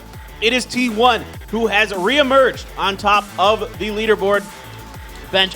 They haven't been here since after day number 1. This is the first time since then that anybody other than infantry has been on the top. It's only been T1 or infantry on top of the leaderboards the whole time. Now it's T1 again. Now I want to point this out. I went through and calculated this. Out of the 15 games we've played here so far, T1 has gotten 5th or better 12 times. That is absolutely nuts. That's really, really, really hard to do, folks. That is really hard to do. And another one of those was like an 8th place, and then they had like an 11th and a 13th. So they're actually really, really smart. Star-Lord, so good, so on point with his play calling right now. T1 being able to come through after some hard times. They had to switch their members here and there. Had Akkad, had Helen, and then some switch swaps were happening. And then now having Star-Lord kind of makes the final piece of the puzzle for their team. Absolutely. It really seems to be working so well, winning the Korea qualifiers for this event. Now they're coming through and really showing that they belong, that they are a top team. Everything's so good for them. They're able to control so much territory, which I criticized them a little bit in the previous game for maybe overextending. And this one I thought, maybe they're doing the same, but they know how to kind of generally keep themselves pretty contained. They don't overextend too often. They sent it to the warehouse. They didn't really have much choice at that point in time. They had to do something. The circle was going just on that compound. It wasn't leaving it. So they had to eventually try to, breach it and get a Freaka out of there. And it was just a really nice play by Roa. And then at the end, Roa clutches it against Star-Lord. Star-Lord almost took down a Freaka with a little help from Sungjang. And what a fun finish there. The Korean team's really showing up big here in the last couple rounds. So week 2 seems like it's Korean week right now. Korean teams are coming up to the rise. Afrika is also taking a win as well. So 4 of the Korean teams that haven't had a chance to shine is given the chance. Heon Prince, La Vega, VLG, and Afrika now. Yeah, I think basically, Korea is having a really strong set of games all across the board. And I think every Korea team every single Korea team has a win now. Oh, you're right. Every single Korea team has a win now. We're still waiting for 4AM from China to get a win. We're hoping. We're hoping. We're all hoping. We're really hoping. Them and VLG, excuse me, are just obsessed with fighting each other on Erangel. So it makes it really difficult for them to come through with a win. They just aren't a very strong Miramar team in general. Even in China, they typically don't do that great on Miramar, and so for them, they really need Erangel to go well, and because they have control of school and apartments, that's probably part of it, having that central drop location. But going into this one, Bench, I don't know. 4AM, I want to see them get a win. I really, really do. I really like that team and their players, but they just keep getting picked apart. Things do look a little bit shaky for 4AM when it comes to Miramar. Most of the times, I would say 8 out of 10 times, you're able to observe 4AM getting caught either in the rotation or either somebody just rolling into them and 4AM not being able to defend it. For example, last one even, 4AM had the compound to themselves, and they were, although they were sharing it with somebody else, it just so happened to be that TSG came from the backside and completely wiped 4AM out by themselves. So that defense, when it comes to Miramar, I don't think 4AM has it just yet, but we all know they are able to perform in Miramar as well. We've seen some results come up from 4AM in the past, so just real question is, are they able to continue delivering whatever they had in the past to the present? Yeah, absolutely. And they seem to find ways to, as a tournament goes on, to get better. We saw this in China where they came through and were able to scrape through to get that 6th place spot, to come through in the PCL, to get their position to come to PCS2. Can they do it here? Can they start picking it up? I think 4AM can, but they really need to start going now, because this is the last game of the day, and then you only have 8 more games after this. So, 9 more games total to play, and you got to start picking up points somewhere, somehow, to give yourself a shot to at least climb up a little bit. I don't think anybody's really, that isn't in the top 5 right now, is going to really breach for that first spot. They're kind of starting to run away with it, these top 5 teams. I mean, Entus is having a huge day today. A first and a second, a lot of kills. They're doing a really nice job. Or a first and a third, excuse me. They got 3rd in that last one. But a really nice job overall for Entus. Because Infantry isn't able to continue their reign, it basically opens up the doors for a lot of these teams in the top 5 to try and take the win. For example, Antis, they also have a good shot. They took the win on match number 2, and they can easily continue that into week number 3, and that might put T1 on some alert to keep their position. And historically speaking, Entus is a good Miramar team, so it wouldn't be too surprising to see them come through and have another big round here. T1 is just good everywhere, apparently. They were not good on Miramar in the qualifiers in Korea, but they were so good on Erangel, it made up for it. But here, they're great everywhere. I mean, they've almost got another win on the Miramar. They already have 2 wins on Miramar in this tournament. They almost picked up a 3rd here with the heroics of Star-Lord once again. And Star-Lord's been playing out of his mind. Let's take a look at some of the highlights today here, Bench. These guys do not stop. Some police needs to come by and ticket these 2 guys for causing public, what do you call those? Disturbances. Disturbances, yeah. That's going to be continuing ever since week 3, I feel like. It's not going to stop. No, it really just does not feel like there's any let go of that potential landmark. They all want it so bad. Longskir's grenade, really solid, gets to Hikari. Great stuff from him in that round. He's really the only reason this hasn't been an absolutely atrocious day for infantry. It's just been like a bad day. It's like a bad day, but bad day because of Longsker is probably the way we should put it. Longsker just saving the day, and this is another hot drop. You can see this time around, it's 4 AM winning the duel. The VSS so good. The clean headshot, but wasn't able to clean that one out. Infantry and the bridge camp from T1. Rex has been going crazy. Starlord as well. He found 2 of his own. Starlord's been really impressive this tournament, along with all of T1. All of T1 stepping up in various different ways. Starlord and Adder, really, fraggers. Helen and Rex, great support players. Helen does tons of damage, and there's a fantastic grenade from Under to secure that round. And here, poor Lulu always with an ill-timed Under as well. Yeah, poor Under. Yeah, same thing in that round. Had Under still been alive, think about that. Maybe something is a little different there at the end for OGN. I don't know. A lot of them died in that car. I don't know if he would have survived either, but still, who knows? Had Under was alive, then he could have been sitting there with Sungjang. Sungjang found 1 knock onto Frika, and if Under was there, then Frika couldn't have pushed out that easily. Look at Rojo just taking down knocks left and right. And then EJ finishing off La Vega by himself. Had come down. Yeah, Sungjang finds a knock here. If Under was there, yes, things would have been different. I think if Under's here, this is a very different game. Under's so clutch in these close quarters combat situations, and Roa almost loses the handle on that spray. A couple of those bullets find the ground, but he's able to recontrol it with that Scar, get it up to Starlord, and Starlord's spray not very good either there. And both of those players kind of whiffing a bit, but it's Roa who's able to grab the reins a little bit faster and get his horse under control. There you can see a lot of the really strong teams from Korea getting some attention here. And T1 right down the middle, your first place team right now.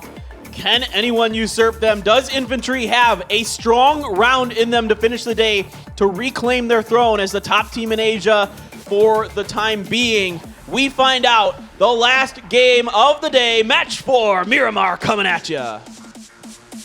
For Infantry, it was a little bit unlucky that they had to rotate through the Oasis, and the Oasis was completely outside the circle at the end of the day. So the unfortunates happen continuously.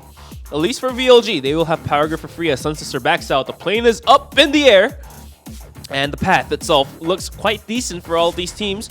So no hot drops. Hopefully, maybe Sun Sister could be thinking different things. Sun Sister's like, you know what? Who cares? It's time to go once again. Yeah, it hasn't been their tournament so far, and it might just be one of those moments where you say, whatever. Look at this, Starlord 1.9 kills, 911. Just, I wouldn't say quietly, but like a medium level. Like, the volume isn't turned up to 11 on 911. See what I did there? He's at a 9 right now. He's not quite to that 11 mark just yet, but he is inching at it. Still 2.7 kills per round for Longsker on Miramar. Absolutely outrageous. Peng and Lorena rounding out your top 5 for our top Miramar players, but your top team right now, T1, averaging 12 big ones per round on Miramar. That is impressive. In the meantime, Volibear lands a bullet out to 9. He's going to go for the spray down, but the bullet drop on that VSS is quite low. And in the meantime, I would say T1 traditionally used to be a Erangel strong team, an Erangel preferred team, but they are proving themselves that they are really strong on Miramar too, and the circle is going to be very nasty. It's going to be a complete Western shift, and God, whoever controls the complete cliff side has a good chance now, because that cliff position in the very center is very, very strong. I really like what you're talking about. To the south of El Pozo, there's like those 2 roads. There's the very western road, and then there's the road that runs from San Martin to Valle del Mar. In between there's a mountain that I really like, that I see Griffin in Korea play a lot. That's really powerful. It's right around to the west of COC. Anywhere in that area is kind of good, I think, in circles like this. Potentially, it all depends on where it shifts, of course, but that's kind of where I like to set up myself. Kind of hedge your bets a bit. But these circles do tend to shift towards Monte Nuevo as time goes on. So we'll see if it in fact does that, or if today's just going to be another nutty. I mean, the circle has been absolutely insane today. So why not? Why not just keep it going? I have had plenty of coffee. Perfect. I know. I do like coffee a lot, and that summons the crazy circles. Today has been one of the crazier days I can remember for circles. Right. One third of the circle is unplayable. It's a blocked terrain that you cannot reach. And Adder is trying to park the motorcycle. He's the first one to come into the circle. Looks like he's trying to get some foothold for his team to come in. As the rest of T1 is in Los Leones, the rotation is going to be hard, as the saturation at the edge of the circle is going to be quite nasty. In the meantime, looking over towards Africa, our last game's winner. They're going to be farming towards Minas Gerais. Nice. Good pronunciation there. Africa. I thought you were about to throw in another one. No. At a different region. No. I don't know what you're talking about. I no idea what you're talking about there, Bench. Africa, coming off a nice win in that last game. They need these points so desperately. You can see now they've moved up to 11th place. So this was not going well for them at all. They were the lowest Chinese or Korean team in the lobby. And now they've headed out atop of 4 a.m. Spear. Lashing out a bit is Nan, and he gets a little bit of damage, but it's nothing too substantial. Spear can drive on, and they are going to set up kind of just to the south of that position. So that's going to cut COC in half a bit, as they have hedged their bets on either side of that particular position that VLG is driving through. Tiamba on a rotation down south. This could get nasty, as you see TSG has set up shop at the road as well. VLG on a rotation too, after farming up the northern side of the map. Looks like most of these compounds are taken inside a circle, so most of these teams have to go at the edge. Although VLG was able to kind of creep through and find the dead center. I don't know how long that will last, though, as the circle has a good chance of shifting away from the unusable terrains. That counts as oceans, I think. It basically does, yeah. Absolutely. So TSG... They might bump into Tianba a little bit here. They're both kind of thinking similar ideas along this southern edge. Now, you don't see players go down to that prison island too often. But Shandian does drive down there. That's another stuck vehicle here on Miramar. The terrain treacherous, and Bench mentioned it a couple times earlier, and it rears its ugly head once again, as TSG is going to be the sufferer of the dastardly terrain. And now he's going to come up over the side, 3x on an M4. And is he going to put some shots down into the members of Tianba? He might go, no, okay, didn't like it. Kale finds VLG in trouble. Grenade, wow, he's lucky there. I thought that one might finish the job. He's very, very hurt. He jumps up, but Lambu able to catch his feet. And he is knocked down in the air. Trying to pick him off is La Vega from distance, but Lambu not going to let that happen, picking up a point for himself. Early loss for Entis, as they tried to roll up pretty deep into VLG territory, and they're going to pay the price. And VLG starting off a little nicely, already picking up a point. This might show the sign that VLG has the chance of taking this game. We don't know just yet, as Infantry still in this game, and Entis and T1, they're all in this game. Entis, despite losing KL, they're in this game as well. T1 spotting Africa on the rotation hull and trying to shoot out players. Not going to land those bullets, not quite accurate. Adder has his gun as well. He has a 2x, he's going to go for the spray down. Doesn't connect to the head, so that will be Africa continuously rolling with the vehicle. Yeah, and Adder's got to be careful. He's in no man's land if somebody pulls up and decides to try to outgun him. And he quickly, takes his shot. It doesn't really count, and he's going to move on. Now Star-Lord's turn. T1 just straddling the side of Africa, putting everything they can into them and getting little bits of damage here and there, but nothing substantial. Star-Lord's got to be careful. COC's up on the hill. Star-Lord taking a bunch of damage. The lights blinking on the back of that Murado, signaling danger. Not sure if that's the Knight Rider vehicle there. It's intelligent, warning Star-Lord that there's danger. In the meantime, still moving on the gunfire, pushed onto La Vega. Sparrow got knocked out and flushed. Zenith is trying to put some bullets into it for revenge, but it looks like things look hard, and Zenith pulls in the vehicle and gets going. In the meantime, Songjang's going to put bullets into them as well. So, still moving the gunfire. They have a pretty good chance of losing all their vehicles, but we'll find out in the next couple seconds. Hikari rolling up as well. He might even go up the hill and try to find an angle to shoot them down, because VLG is currently controlling the circle. I feel like the dead center of it. Yeah, VLG has a pretty big 1-1-1-1 split. There is a member, I see Akari moving around in a vehicle, so it looks like he's going to be kind of Johnny on the spot, the guy to the go-to guy, potentially, to kind of regroup wherever this one ends up going quickly. But VLG's got to be super careful, because there are so many teams around them. It is dense in the middle of this circle, as we've kind of seen the meta be. here in Asia. Everybody wants to get as deep as they can into the center. You can see a lot of teams posting up in Monte Nuevo on the southern edge of El Pozo, and a lot of teams sitting up along that mountainside that I was talking about earlier to the southwest of Monte Nuevo. A lot of good spots in there, and the circle does have a pretty decent chance to head that way. Now, if this one just heads way over to the east, then infantry is going to be just laughing all the way to the bank.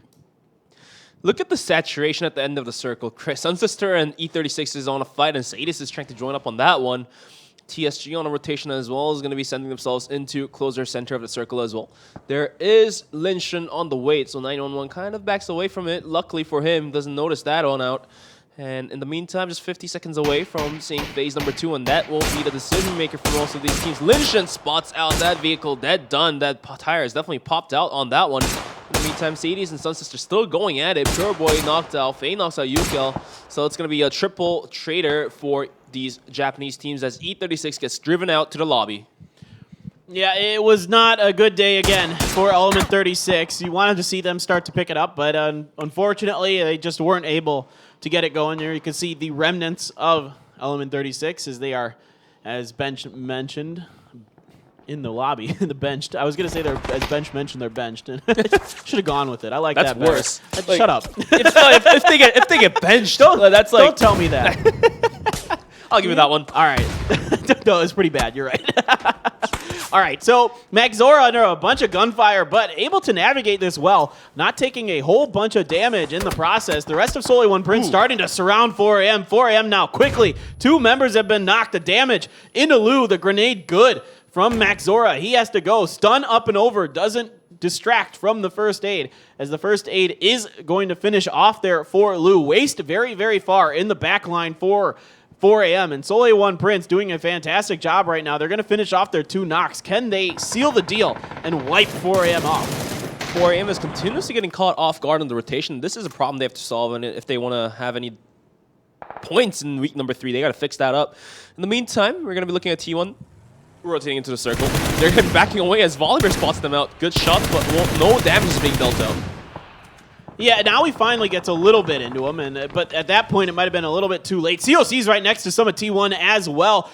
Lulu Ghost opts to turn around. He doesn't want to fight it. VLG in a defensive position again. This time it's Gex Ace and Lockslock overextended. He's going to pay the price just as, I believe it was Kale from OGN Entas did earlier. Lambu now in a duel with Savior. Going to pop the stun and sprays over the side. Savior, easy work for VLG. Don't want to feed these boys. They are tough in defense. That's a tough meat to bite into, and Lambu was the one to clean the job up. Spear taking a bunch of damage. Now Baolaze has joined the party, shooting the bullets into the smoke, but looks like Hikari might just be able to take the res back onto Spear. That's like 1 HP. That's like 0.1 HP right now onto Spear. Luckily for him, he was able to take the res, and Deva rolls into the house. In the meantime, looking at the champions of competition team here, they're going to be doing a 2-2 split on the top side of the hill and the bottom side of the hill, and T1 was able to find themselves a little compound to work with in the middle of the hill as well. So let's figure out what this circle is going to be doing justice to most of these teams, as Phase 2 was still including most of the unusable terrain. Phase 3 has to move away from it, I feel like. It could, or Phase 4. One of the two, it'll make its way off of there most likely. And, you know, a lot of teams are just, you know, gobbling up whatever they can inside of this. Infantry is going to get a nice little position on the eastern side of everything. On the other side of the road, though, is the problem. If it continues to go west, then they have some situations to deal with. But infantry, very good at navigating these kind of things. Although 9 has really exposed themselves in this buggy. Speaking of navigating, the buggy doesn't go too well. Loses a torque on the middle of the mountain. That is not going to be good for 9. At least for the buggy, the back seat is able to kind of cover the bullets as the seat is bulletproof. Not enough with how steep it is, though, and that's going to be 9 going down. So another early loss for infantry. They wanted to push a little bit further, but everybody is so aggressive on this particular mountain, and it is really difficult when you're the furthest team over in Impala, and you have to come over all the way to the other side of the map. It is a challenge, no matter how good you are. And infantry is an amazing team. You can't take anything away from them, but tough decisions, tough rotations to go through. So I got to tell you this. This house that Longsker is in right now, what do you call that? Don't you call it U-Haul in the U-Haul, States? yeah, or the U-House? Yeah. I like those. Apparently, some people call it the muscle house because it looks like you're like flexing a muscle. I don't buy that. I'm just gonna straight up say it. Like, I have never in my life heard somebody call it Muscle House in my gaming experience, period. I've heard it. Maybe it's a different house I'm thinking of. Somebody told me that, and they said it was that one, and maybe they're thinking of a different house. It kind of does, right? It kind of looks like, you know, a little bit. Not really. I don't know. I didn't believe it either when they told me. Yeah. I call it the U. I call it the U. I think use a better one. Yeah. I agree with you there. Circle did go way west again, so to make matters worse for Infantry, the Circle is not be giving them any love here, as there is XS stuck on the bottom of a hill with nothing but a smoke and a motorcycle. Can he get out of that? Infantry so good, especially Longsker at long range. He is going to just make you pay unless you're very, very quick about this. That vehicle, he thought about getting on it, and he actually gets on the edge of the smoke. And what? Longsker? Wow. Longsker having a great idea of where players move inside of circles, and he tracks so well. That's it, Longsker. You're caught. You're caught. Word.exe. Bye-bye, Longsker. No, this guy's just too good. He's so good, man. It's crazy, and he might get his kill stolen. Steals the kill. And Z9 is going to be the one who takes it. For all that amazing shooting that he did, it is going to be Z9 who picks that one up. So Longsker, we know he's an insane sniper. He has been since the dawn of his time in competitive PUBG. T1's position, I'm not a real fan of it, to be completely honest. It's really gross. They were able to get a couple Murados on the back end of it, and I don't think anyone's come over the top to shoot those out. Another code up there for you guys. 275K0E13A6GO. That's an O at the end. O is in orangutan. And nice one. Yeah, thanks. I know a lot of words that start with O. What else? Orange. Apple. No. Come on, bro. I'm just trolling. All right, 4 a.m. They licked their wounds and was able to pull up in these two shacks. Hard position to control, especially in FPP. In TPP as well, it's pretty hard, but FPP, it's like even worse. It's like you're trying to put cherry on top of the cake when the cat is watching you. But in the meantime, there is EJ on the side. Rest of Africa is kind of like spread off far, so they're not really willing to pound onto 4 a.m. just yet. And this time around, it's Waste and Lou. So Waste is still up for 4 a.m., and this might change the things for 4 a.m. Rampant. Rampant. Aww. But no on way. a clown car is It'd be infantry. the stupidest thing you could ever do. Oh no. Oh no. No. That's bad. Nobody's watching this. No. That's Lil Ghost. I know. I was trying to give him a little luck. Didn't happen. This is COC's all over this, as they should be. And somehow, some way, infantry finds a compound, but that is a lot of damage being done to that Bronco. Clown car, it's fun, it's a good sport, but it's not good for your points. No. Zhao Yang going back for the repeat, goes into the car. The car is so beat up, and there's more bullets flying his way. I don't think if there's any angle for them to hide the car, and even worse is the circle shifting away from them.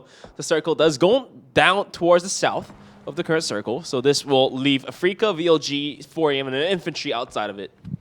Well, it's kind of an interesting thing that they're doing. They're really trying to keep this Bronco alive at all costs. That's why Zhao Yang is coming out here like that, to try to protect it. It is, again, pretty beat up, but they have it maybe one more rotation good inside of it. And again, the vehicle change, they have a bit of time once it starts on fire until they get out. Good headshot there from under. Going to knock it. Hikari. I think Hikari should be reasonable. Maybe Waste. Oh, my goodness. Waste, we've seen from time to time just absolutely go nuts. Let's see if he can do it again. Good grenade from Roa on his side. And nope, this time it's going to be Hansia. Too much is the Afrika Freaks team. Bullying now coming up behind this. And, you know, infantry, if there's a fight and they feel like they've got a shot, they're going to take it. Infantry has to move into the circle, and so is Afrika. This is going to be nasty for these two teams. They're going to have to clean each one out if they want to get into the next zone. And even at the edge of the circle is going to be Entis, so these two teams might just get knocked out at the edge of the circle. Now infantry starting to move in. Zhao Yang finds Roja. That's a good kill. And that plane. Zhao Yang almost shot the plane. I would too, bro, when it came over like that. Hansia holding the line, going to find a kill. And he does a good job against Longsker. Not many people in the world can outduel that man. But Hansia, one of the best fraggers in Korea for years. The former player by the name of NN, these days going by Hansia. And he is on the edge of the circle, going to push him forward. He gets Zhao Yang as well. Hansia doing some serious work. EJ finds Lou, 4 angry men out. And now it's just bullying alive for infantry. Bullying, he's shown us that he's able to clutch this one out. Well, in the past he did, but this time around it's going to be the present. And can he give us the present? Hansia on the motorcycle is going to get it running, and Bolian doesn't spot that out. Hansia stops. Oh, okay, this terrain is the EU circle last time around, right? Yes. If I'm not wrong. My brain doesn't remember that far back, Bench. I can't remember what I had for breakfast this morning, dude. All right, T1, this is why I don't like this compound. It's weird. There's steep hills all around it. Everybody can see you from far away. Your vehicles now are going to be dead. Helen has to go out, and he's going to get wrecked instantly by 911. And no ambulance available for Helen there. He finishes the job, and, you know, T1, they're going to lose 2 on the back to get Star-Lord and Adder ahead. But I guess if you're going to have any 2 available, Infantry's day is done, by the way, 13th place for them. Not a good day at all for your reigning PCS champions here in Asia.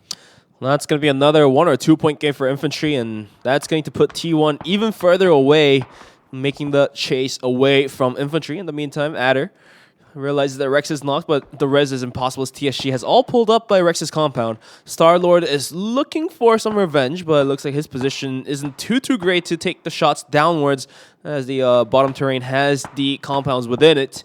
In the meantime, Peng M flushing down the kill, so that's Rex down and done. Only Star-Lord and Adder up, but these two duos, they are well capable of winning the game. They're nuts. We know they're nuts. Circle gets the square. No. Circle 5 moves to the center. Ooh, donut. Yeah. Ooh, nice. Good timing on that. Gotcha. We think alike. Well, you know what I'm thinking. Anytime I see a circle like this, my mind goes right to Homer Simpson mode. And I'm thinking, ooh, donut. All right, Tianba has the middle. They're going to regroup and go for it. T1 might be able to cut that off a bit, this rotation. You can see Adder and Star-Lord making their way there. I'm not sure if they have an angle on it. Actually, I don't think they're far enough up on the hill to really get something into it. Max Zora continues to be an absolute monster on Miramar. Here goes Entis. They're going to send it somewhere, some way.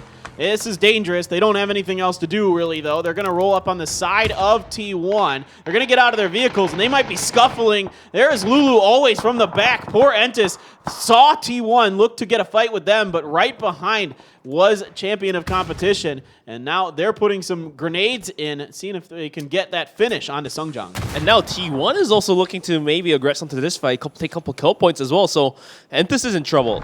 Can Under spot out any players is the real question. Lulu always has a molly. That molly might be huge. If that thing spreads, that will do dirty. That's going to do Sungjang. That nade's going to do Sungjang so dirty that it's only Under and then they go left in the game. Yeah, there just wasn't anywhere for Sungjang to go, nowhere to hide. This building awful to defend. It is so exposed, so easy to get throwables on the inside of it. And Indigo and Under hanging on for now. Now Adder, they see Adder. Under's just like shooting at everything. He knows he doesn't have much to do other than try to scrape up points where he can for his team. Lil Ghost and COC, though, still not able to push forward beyond that truck with the trailer just yet. Indigo is pushed out. He's going to throw a smoke behind him to keep him covered as he tries to hold down the northern flank of this building. Nan's going to cook a nade. That might land on the... No, he's going to throw it right into the house, so that won't do anything. In the meantime, Nan, he's going to send it now. There. Oh, COC's pushing it. COC's pushing it hard. Indigo's outside of it. This might be a good catch-off point for Entis. Good stun. Good stun. Get up that stairs. We've seen this from Mental, but Under's ready for it. You got Indigo! Under Indigo from the back. That is a huge hold for Entis. A misstep here from COC. And now we're seeing where they have some weaknesses. It's in these close quarter pushes. They can maneuver well, but now Sadie's trying to come in and make Entis pay, but Entis so strong on defense. Under's going to throw it right into Sadie's. Is that going to do any damage? Not yet, as KJ pulled up into the house. Now TSG is looking to join up into this one. TSG pulled up in the backside, and this could be the death stall for these two teams that are trying to hold it down. In the meantime, SMG outdone. Sun Sister dealt their death. They'll be out at 10th, and the circle will be shown to us in the next 12 seconds. Basically, wherever this circle goes, it's not good for any of the teams right now. Under gets knocked out by the molly from KJ. That'll leave Indigo to do the work, and Sadie's looking good, but right behind them is TSG. Full squad of TSG, which is not good for them. No, nobody's happy about seeing this. Under did get knocked now for Entis. I don't know what Indigo can do about it. Indigo's stuck in that house. He really doesn't have a lot of choice. And that's not a good house to be stuck in either. So this is, for the position that Entis found themselves in, they have handled this really well. Getting any points out of this, frankly, is good. Indigo takes a shot from somewhere. Now, if Indigo can hold on a little bit longer here, he might be able to scrape up another point or two because TSG and Sadie's are going to have to kick it off. There's no other way about it right now, as you know, this is where the circle has forced the action.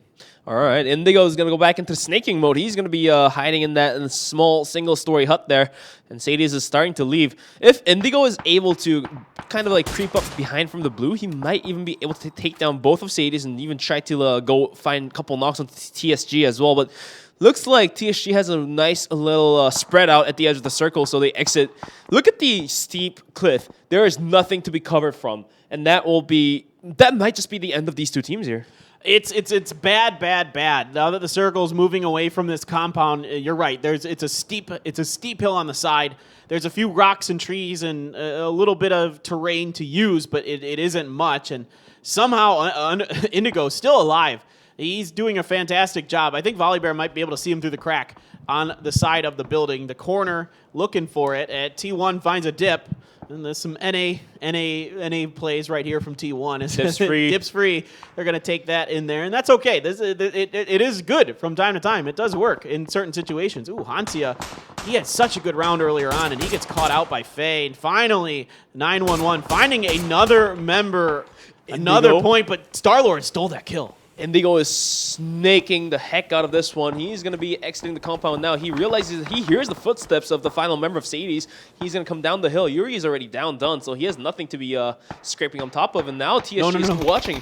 Indigo's going to start opening up. Is he going to be able to find a knock? Yes, it's going to be Lin Shin to knock out Pengham. He's going to be able to steal the kill. No, unfortunately for Entis, there'll be Entis done at 7th place. I think Lin Shin ended up being the one picking that kill up. Indigo tried. I would have actually liked to see an Indigo continue to try to swing around to the north and see if he could just snake some more points out, but he had to go for something. He does get placement points, and him and Under able to pick up a couple kills at least for Entis. Probably keep them in 4th place, barring some kind of insane performance from Tianba. Now, Tianba does have a fantastic compound, almost dead center. This circle most likely to favor them, basically, unless it hard shifts to the south. Otherwise, they're basically in a nice spot. Yeah, this is great for Tianba. They have a really nice shot at this one. TSG, not bad at all. They continue to weather the storm coming down this hill. They're able to get Sean Dion up ahead, and I think they have a vehicle or something up on the top that they can maybe send it down with. Well, they can even just use Shandian's terrain to do the job. But right now, Sun Sister still has 4 up, and close-up range might do the job here. 911 knocks out Crazy Sam. Lynch knocks out Volibear. So players being traded left and right. The flush comes through. Crazy Sam down, dusted by 911. That's going to be TSG picking up another kill for themselves. Volibear did get knocked out, though. They got to throw that smoke and possibly go for the res here, but Lorena doesn't let that one pass. Clean up, and now Tianba picking up the kill there. TSG has now passed Infantry, and a big part of this is 911 popping the heck off. He has been an absolute monster today and across this entire tournament. Sean Dion finds a knock as Juanita gets him, and there finally TSG's round is ended by Polly from Sun Sister, but now they're rolling in. Careful, Adder. Adder steps aside. Adder with the Toro. Polly, he's going to get the stun into Adder. What? And the blown up car ran Adder over. No. Oh my gosh. T1 is annihilated at 4th place because of the vehicle explosion. Again, these vehicles do wonky stuff now. You got to be aware of it. You got to be careful. And this is a good round for Sun Sister. Wow, Clinton, I'm actually lost of words because of that. It was physics. Unreal. I feel like it's a grade 11 physics class once again. It's so good. Well, the explosion bounces it around. Z9 even has an AWM in here. This looks good for Tianba to catch a lot of points up, potentially leapfrog Entis if they can pick up a lot of these points. So Sun Sister has a shot. Don't count the Sun Sisters out. Kendes and Polly are very, very skilled players, and then you got Sole 1 Prince. Juanita's got to be careful, though. There is an AWM scoping down on top of him with an 8X, so that could potentially put him down quickly if he's not careful. That AWM, we've seen Adder find 1 headshot. It could be a second one for the game here if he's able to find a knock with it. In the meantime, just 3 seconds away, where this circle goes is going to be right on top of Tianba once again. So Tianba definitely favored by this one. Sun's already down 2 members, so it's going to be a little bit hard push for them.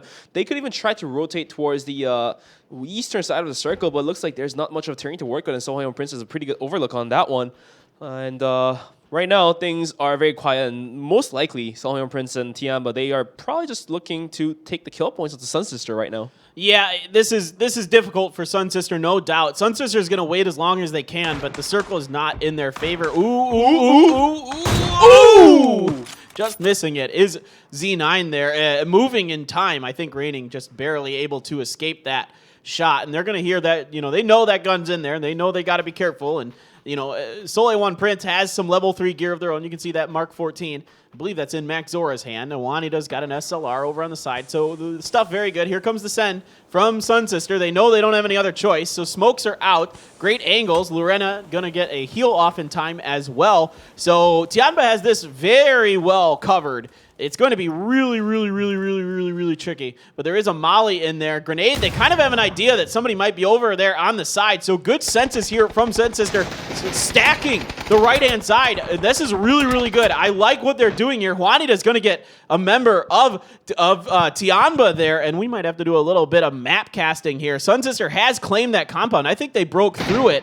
Seolheon Prince is still holding the line in the middle of the circle. So this is looking pretty good. Polly is going to find 200. This is a great push from Sun Sister. So Tiamba wasn't able to defend that down because of Seolheon Prince joining into the fight. In the meantime, Seolheon Prince decided to push out from their compound and take the hillside, and that might just give them enough of the hill to work with. Z9 Max now opens up with the AWM, but looks like nobody's there at the hill. They're hiding behind of it. Kandesu, after being able to successfully break it, look at the number of kill counts of Holy. That's 7. 14 kills for Sun Sister. This is an impressive round from the boys from Japan. Really getting it done here, really putting a statement game together. Can they finish this off? They've got a good shot. They're doing a fantastic job. No, I spoke too soon. Z9 does a great job against Polly. Kendes trying to get it. He can't. He goes down to the blue, in fact. Sun Sister out in third, but a hell of a round from those boys. Now Seolheon Prince has the center of the circle under control. Vehicles set up to barricade the lines, and Tianba has a very, very difficult fight, but they do have an AWM, and that can be a game changer. Z9 Max has to land those shots now. He's going to go for the quick scope, but wasn't able to land that one.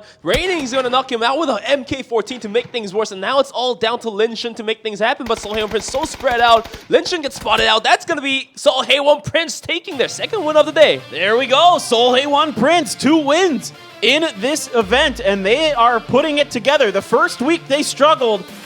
This week, the preparation very good. A lot of credit has to go to their coaching staff and their in-game leader. They have done a really nice job adjusting to this lobby, and it is shown as they have picked up 2 wins this week, Bench.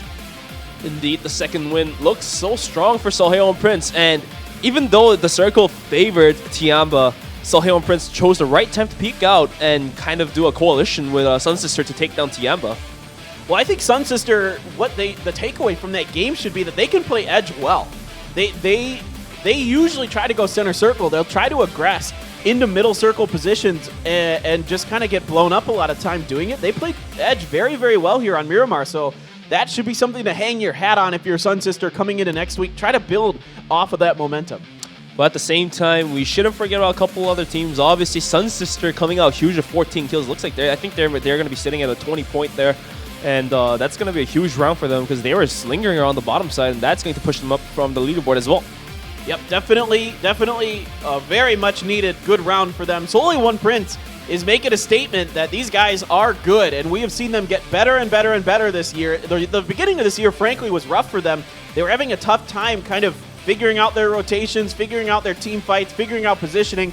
They stuck together as a team. This team's been together the whole year, this roster, and they've been able to finally put it all together, and that just goes to show you that if you stick together as a team and you really grind it out and you're honest with each other and you just keep working together, everything can finally start to come together. And they do tie with Sun Sister. In fact, Sun Sister, huge points. 19 points for Sun Sister as they tied with Seolheon Prince. Although Seolheon Prince, they themselves had 19 points with the win. 9 kills is still pretty good, but that just looks dwarfed down because of Sun Sister putting up 14 kills. How did Poli find 7 kills at the end of the day? I don't know how they did it, but in the end, it's just good numbers being put up like that. Erangel Ghibli as well, 7 kills. No placement points, but good kill numbers are being put up by VLG as well. Yep, and again, if Ghibli's left to their own devices, we've seen them be very, very successful. 7 points is nothing to sneeze at. 6 for the Freak, 6 for T1. T1 continues to find good placement points, good kill points. This is all they need to do. They're so darn consistent, and a lot of these other teams at the top of the leaderboard have been pretty boom or bust sometimes.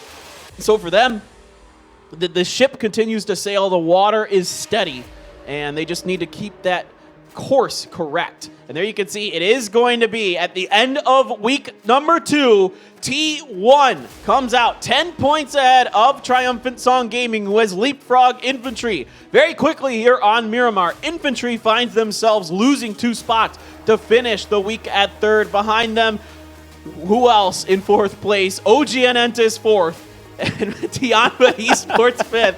Solely One Prince 6th. Well, Entis is sticking to their meme. It's a meme for a reason, people. It's a meme for a reason. Champion of competition, La Vega. Rounding out the top. I feel like we're stuck inside of a meme right now, God. Entis continues to be on top 4. And I don't know if they're able to come into top 3. I think at one point in tonight they were in top 3, but they were, yeah. They got driven out. Sun Sister now climbing towards 4 a.m. spot. Global X Ace, Elements 36, Team Sadie's round out your bottom 4 there, but a lot of teams in the middle. But if you're over 100 points, you're very much still in this. 2 more days to go here at PCS2 Asia. Tuesday, Wednesday, coming at you guys. Here are our top 5 damage dealers for that match. Polly. Almost 1,000 damage for that guy. Huge round, and 911. He might be the top damage dealer in the tournament right now after the day he has had. Maxora, huge. Faye, amazing stuff for the Sun Sisters. Juanita right up there. So 2 APK Prince boys doing some good stuff. And what a fun day that was. The circle's absolutely insane, and that's what we like to see, man. All right, guys, that is going to do it for us. Again, Tuesday and Wednesday, same time, 7 p.m. Korea time. We will be back with the final 2 days of PCS2 Asia. Thank you again, everyone, for tuning in. We'll see you then.